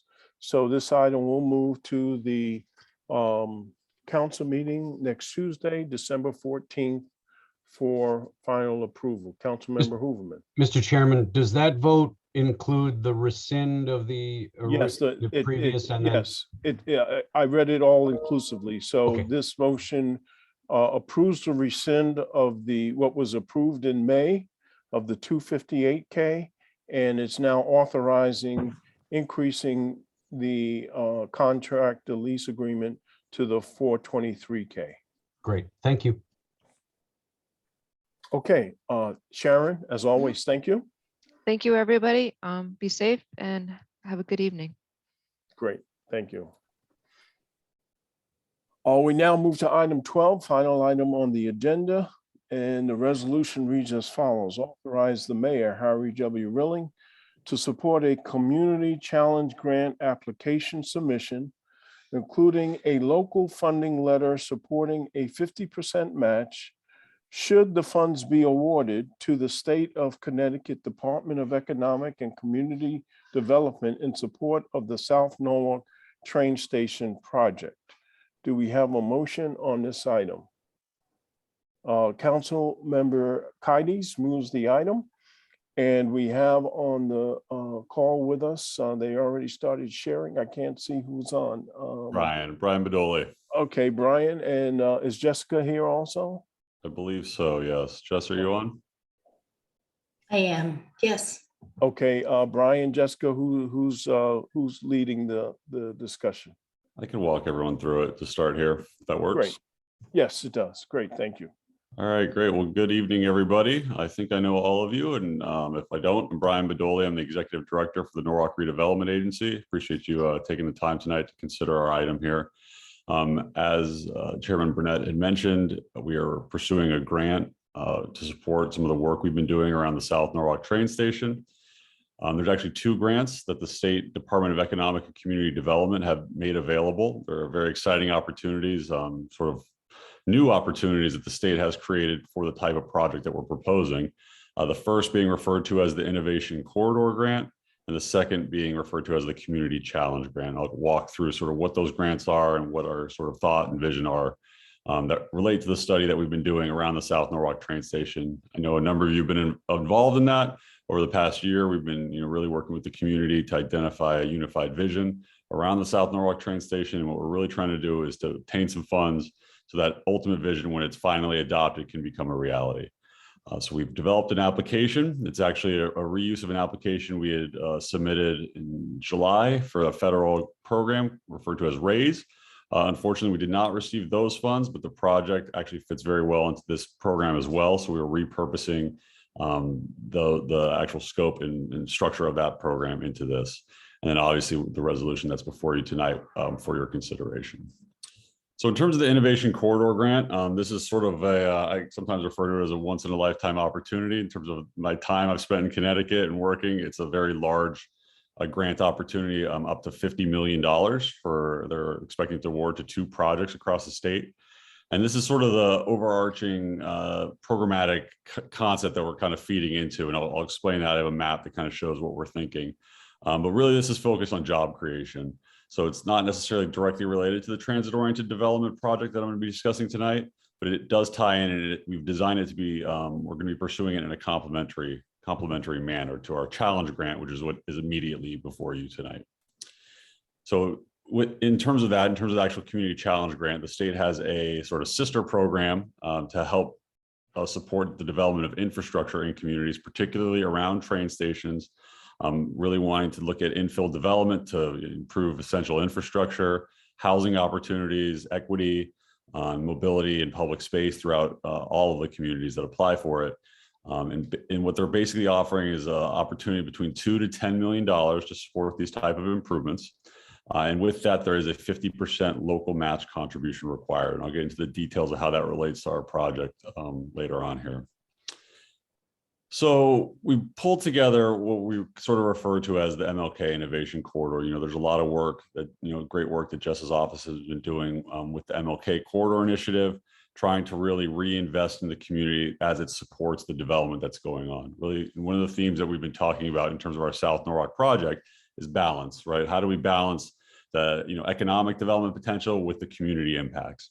And one of the things that we've all identified is the way that we do that is by promoting and support and developing adequate infrastructure in the community in which these projects are located. And that comes in many shapes. So a lot of it, obviously is focused around traffic, mitigating the impacts of development. It's also in sort of redistributive elements of, generating revenue for the city, but reinvesting it in, other areas of the community to help improve the overall quality of life for everyone throughout the city of Norwalk. So we've been looking at ways to sort of increase affordable housing, improve existing affordable housing, and then make sure that we, again, provide adequate infrastructure so that the impacts aren't, disproportionately felt in one part of the community. So at present, we are currently finalizing the station area plan. We've identified a public property redevelopment opportunity of about $250 to $300 million. But again, that really doesn't work unless we, beef up our infrastructure systems and make sure that, we can actually handle the volume of traffic and sort of just the general impacts of development. We developed a scope and budget around these sort of infrastructure improvements. And this is really derivative of community outreach. We were fortunate to get a lot of great involvement from District B and also from just our various community advisory groups that we created. And we really pivoted the study over the summer to work very locally with the community and figure out, how do we achieve that balance that I'm sort of talking about? And this is sort of the product of that we recognize that we're going to have to do some investment. And then, rather than rely solely on city resources, try to pursue resources outside the city. And this DECD program is really a strong candidate for that. So in terms of the 2 grants and sort of how we are looking at them, the Innovation Corridor, as I said, is that sort of home run, I guess, if you will.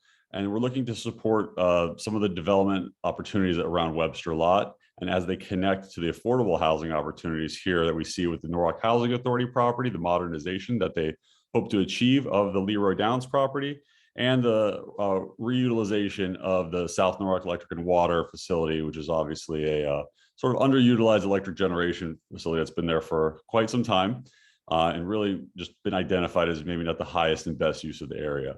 So there's a large infrastructure component in order to get these projects off the ground, largely driven by the parking requirements that exist on Webster Lot. And we've done a lot of financial modeling and a lot of things that we think that it's really suited well for the innovation corridor. The best part, or one of the interesting parts about the innovation corridor is it's actually not looking to be matched with straight city cash. They're actually going to look at the development potential, and then your piece of that puzzle is actually just the contribution. They were willing to fund up to 20% of that contribution of the total development potential. So it's not really local resources that are coming from the city. So that's sort of down the road. That's not actually what we're coming to for tonight, but we just wanted to make you aware of it. That grant is actually due in March, but it is complementary, and we've been thinking about it within the context of the Community Challenge Grant, which we're talking about tonight. So for the purposes of the Community Challenge Grant, there is a number of private development opportunities that are occurring on the east side of the station, primarily around Monroe, Henry, and Chestnut. And with that, we've identified sort of an infrastructure need in order to support those developments and mitigate the impacts to the local community. So with that, we've developed a $11.7 million improvement program, taking a look at improving safety along MLK. There's been a number of pedestrian accidents, certain things that we just have to make sure that we're keeping an eye on and investing properly so that we can mitigate those and improve the overall safety of the corridor. Also looking at complete streets, bicycle lanes, right in and around the train station along Monroe, Henry, improving sidewalks. One of the biggest things that has been one of the biggest comments through our community outreach is increasing neighborhood connectivity for all users, people that need to walk, people that need to bike, everyone that needs to get to the train station, making sure they have a safe and easy access in that regard. Also looking at complete streets improvements, environmental improvements, tree planters, undergrounding utilities, and also trying to make a significant dent in improving the affordable housing stock in the community. So to break down the $11.7 million, the way that it is sort of structured is it's $8.5 million in roadway improvements, sort of the ones that I referred to.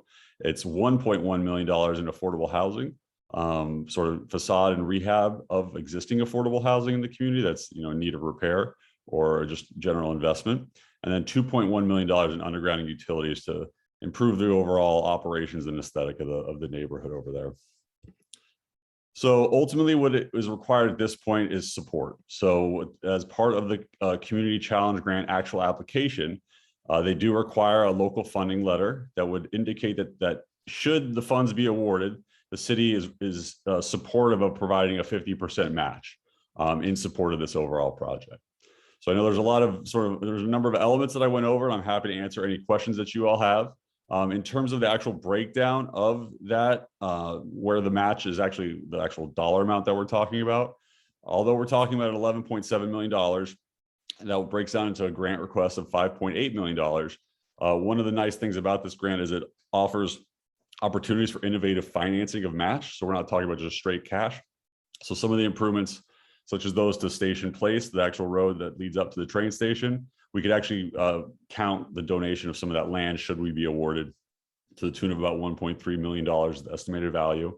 And actually our agency, the redevelopment agency, just recently received a $600,000 grant from EPA for brownfield remediation that would actually be applicable as well. So we're looking at an anticipated match of around $3.9 million, depending on the scoping of everything. So with that, I could open up to any questions that you all have, or I could clarify any points.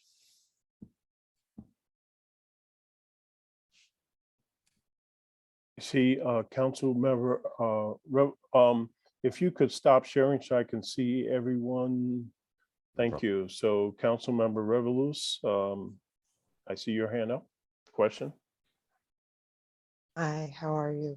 So I guess one of the questions that I have is not seeing is more like, okay, so affordable housing, I just have a thing about. So is there any, especially like in that Chuck area, affordable real estate space? We're having a little hard time hearing you. Can you hear me? I don't know, because my whole internet is the reason why I can't even be on. Can you still hear me? That is better. Okay, cool. So sorry. Just wondering if we thought of ways to make this development economically sound too for the residents within South Norwalk, and having a way to get a stakehold in this. I know I brought this up before.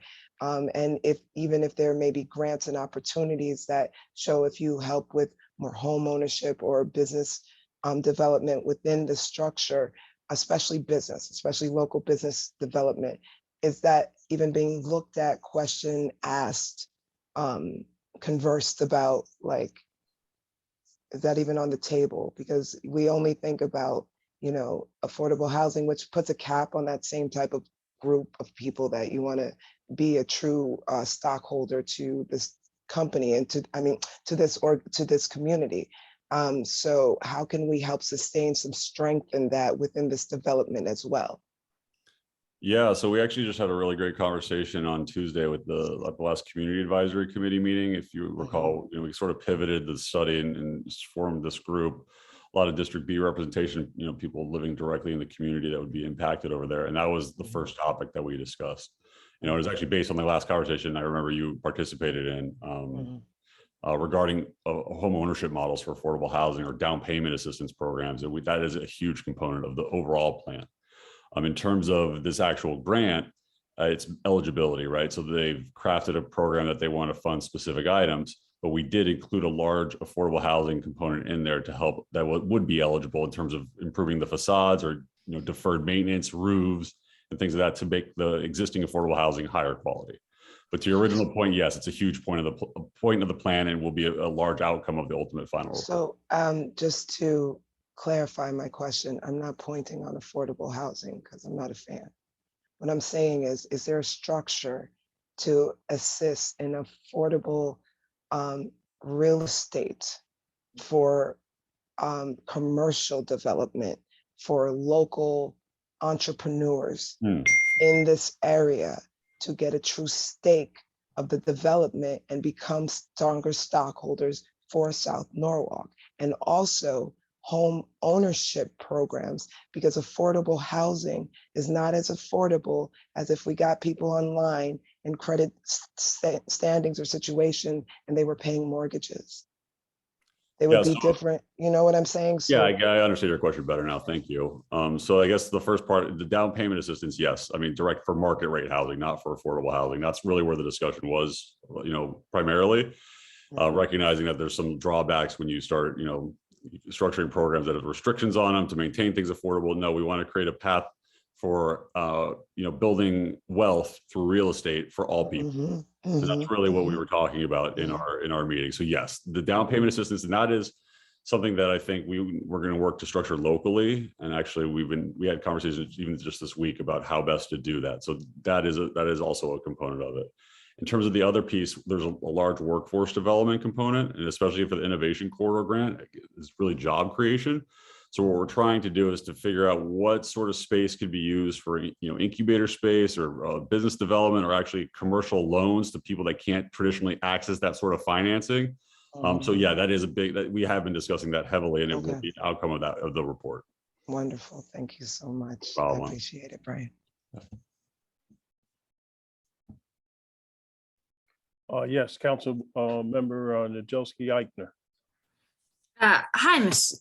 Brian. It's very nice to meet you. And I just wanted to follow up, and I'm very sympathetic, having written many grants in my life before. I understand that you're on tight timelines.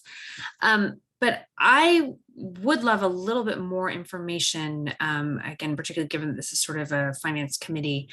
Are you looking for these funds to be capital funds? Are you looking for these funds to be operating funds? I understand that you're representing that you're looking at $1 million in affordable housing. I don't really see a breakdown on where the rest of it would go. You've given us some numbers orally, but I'm not seeing them sort of in writing. And I would like to have a little bit better of a sense of exactly what the finances are, what the revenue sources are that you're looking for, how this would even go in the budget. And again, I'm very supportive of a lot of what you're talking about here. I really appreciate the comments you made to Councilmember Revelis about the sort of larger goals. And I understand that within any grant, you're kind of limited as to what the grant is going to fund. I've spent much of my life dealing with that. But I would like a little more specific information about where this and how this fits into your larger vision.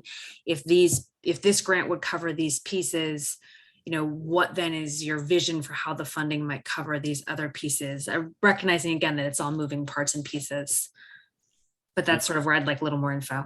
Yeah, no problem. So I know I delivered it orally, and unfortunately I don't have a slide just readily available, but I could walk through it a little slower and kind of give you an example of what we're doing. So 8.5 of the 11.7 million total project cost, 8.5 million is dedicated for roadway improvements. So that's the improvements along Martin Luther King, along Monroe, Henry, and Chestnut. So looking at the sidewalks, looking at safety improvements, better crosswalks, trees, street trees, and just overall streetscape improvements. That's what's focused for the 8.5 million of that.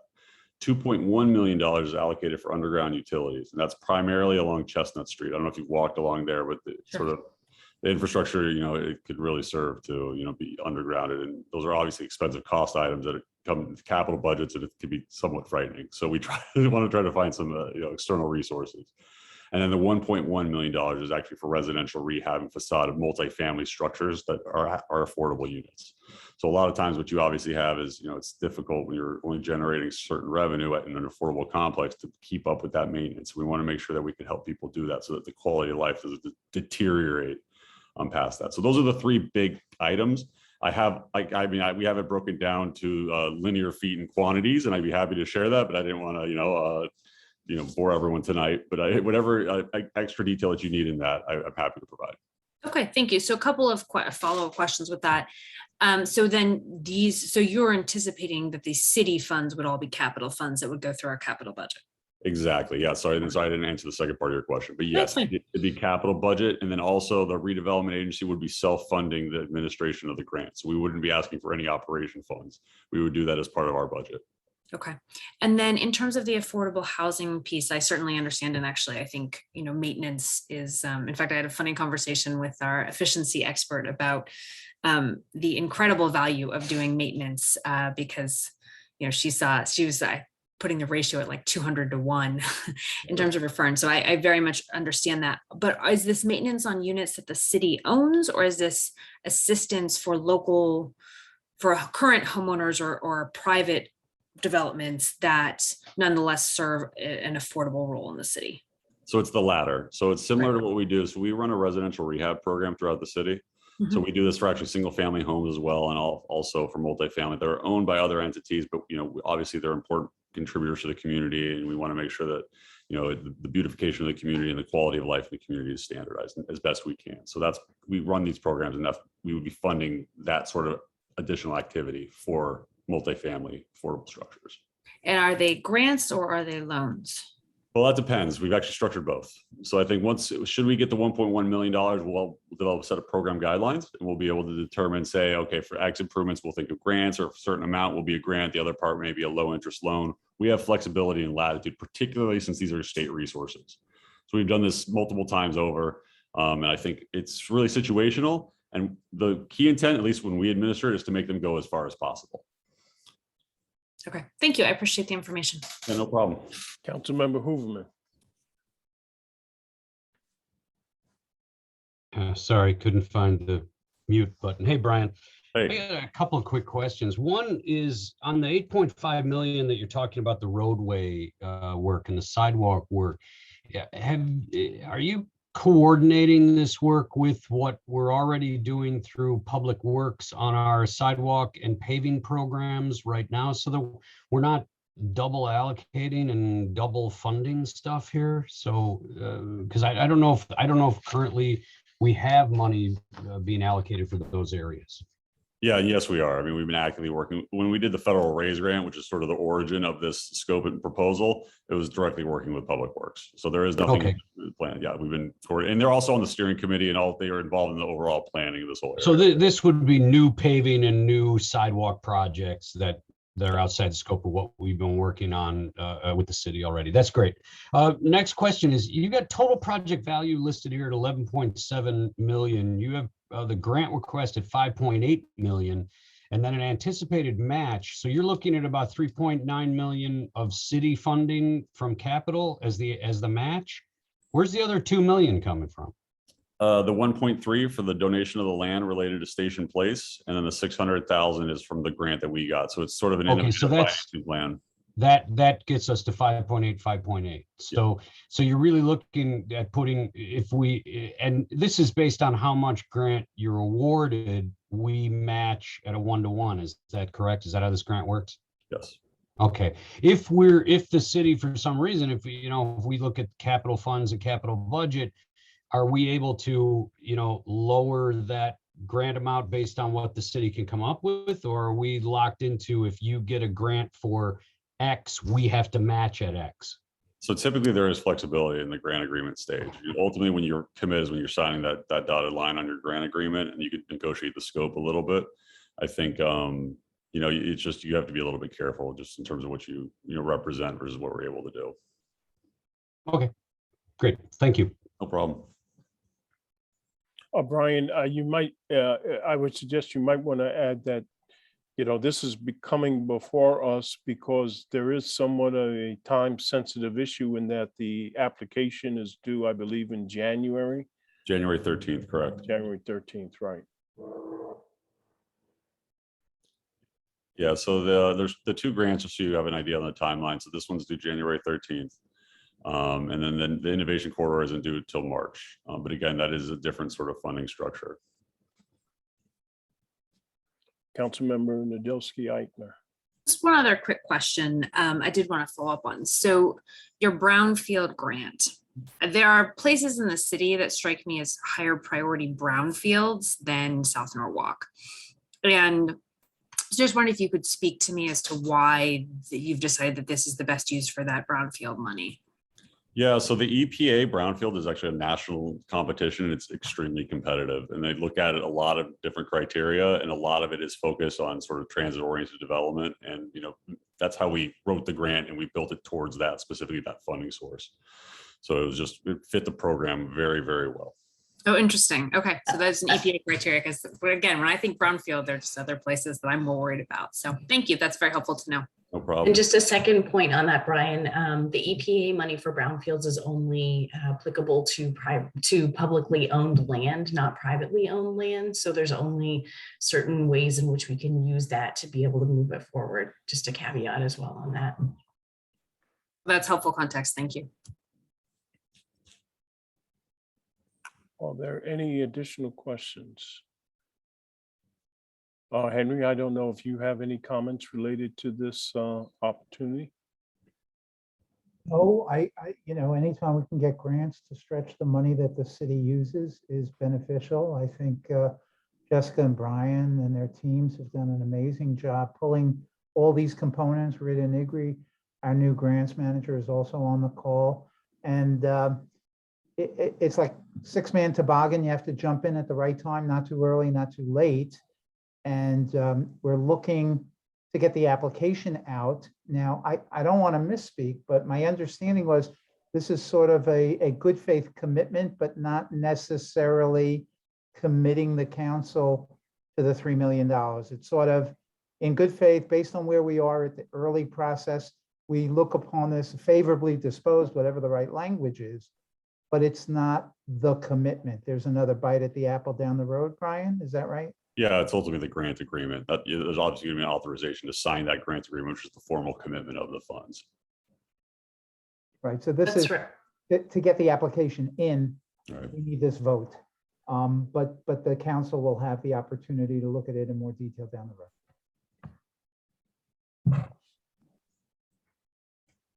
Okay, great, thank you. And just Yes. to follow up on that point, that we would be looking at this, when would this grant be awarded? We'd be looking at making that vote that you're speaking of, Henry, into the capital budget cycle at that point, correct?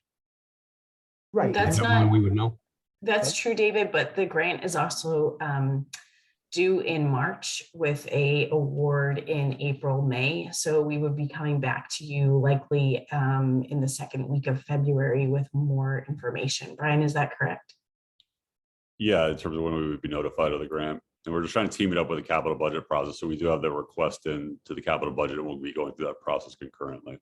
Okay, so we're putting this, you're putting this request into the capital budget cycle coming up. So we're going to be talking about this going forward, but we won't know whether we've been awarded that grant until close to the end of that cycle, correct?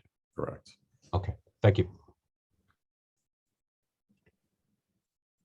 And I think at that point in time, the approximate numbers that we gave in the presentation will be sorted out to a much greater extent. So the project costs as well as the award and the match. So I think more detail will be given at that time. And the reason why we didn't include all the numbers in the presentation is because we know that the city and the redevelopment agency are working on a number of different funding streams and different discussions. So we wanted to be able to give you a flavor of that, but also then lock into that for the capital budget moving forward. But we will come back with more details.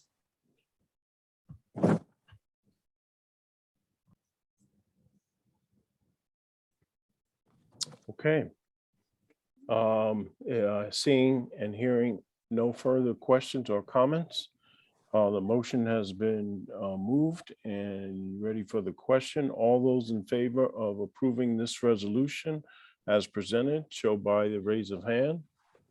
Aye. Okay, it is unanimous. So this item is approved and will move forward for full council approval next Tuesday, December 14th at the council meeting. Great. Well, thank you, everyone. It was nice to see you tonight. Great, thank you. Take care. Thank you. Bye. That concludes our agenda for tonight. Motion to adjourn. Hold on one, well. Okay, we have a motion to adjourn. Before we do that, Henry, any closing comments, remarks? We have a motion for a bedtime story, but okay. Yeah, this was a long one. This was Yeah, a good one, but yeah, a lot of good stuff covered. So we have a motion to adjourn from Councilmember Revelous. All those in favor show by the sign of raising your hand. Okay. Aye. All right, it is, John, I didn't hear from John, but hopefully it's unanimous. Yay. Yay, okay. We're adjourned. Have a good rest of the evening and see you all next week at the caucus meeting. Can we get LeVar Burton to read that bedtime story to us? Yeah, please, please. I'll take it. Yeah. I'll take it. I'll issue new bonds for that. I mean, but we'll find a good storyteller. David, I understand you have some dramatic training in your back. Oh yeah, from way back. But I tell you what, LeVar Burton reading children's bedtime stories is probably the finest thing I've ever witnessed. Go on YouTube. Trust me, it's good. His voice, oh, it's amazing.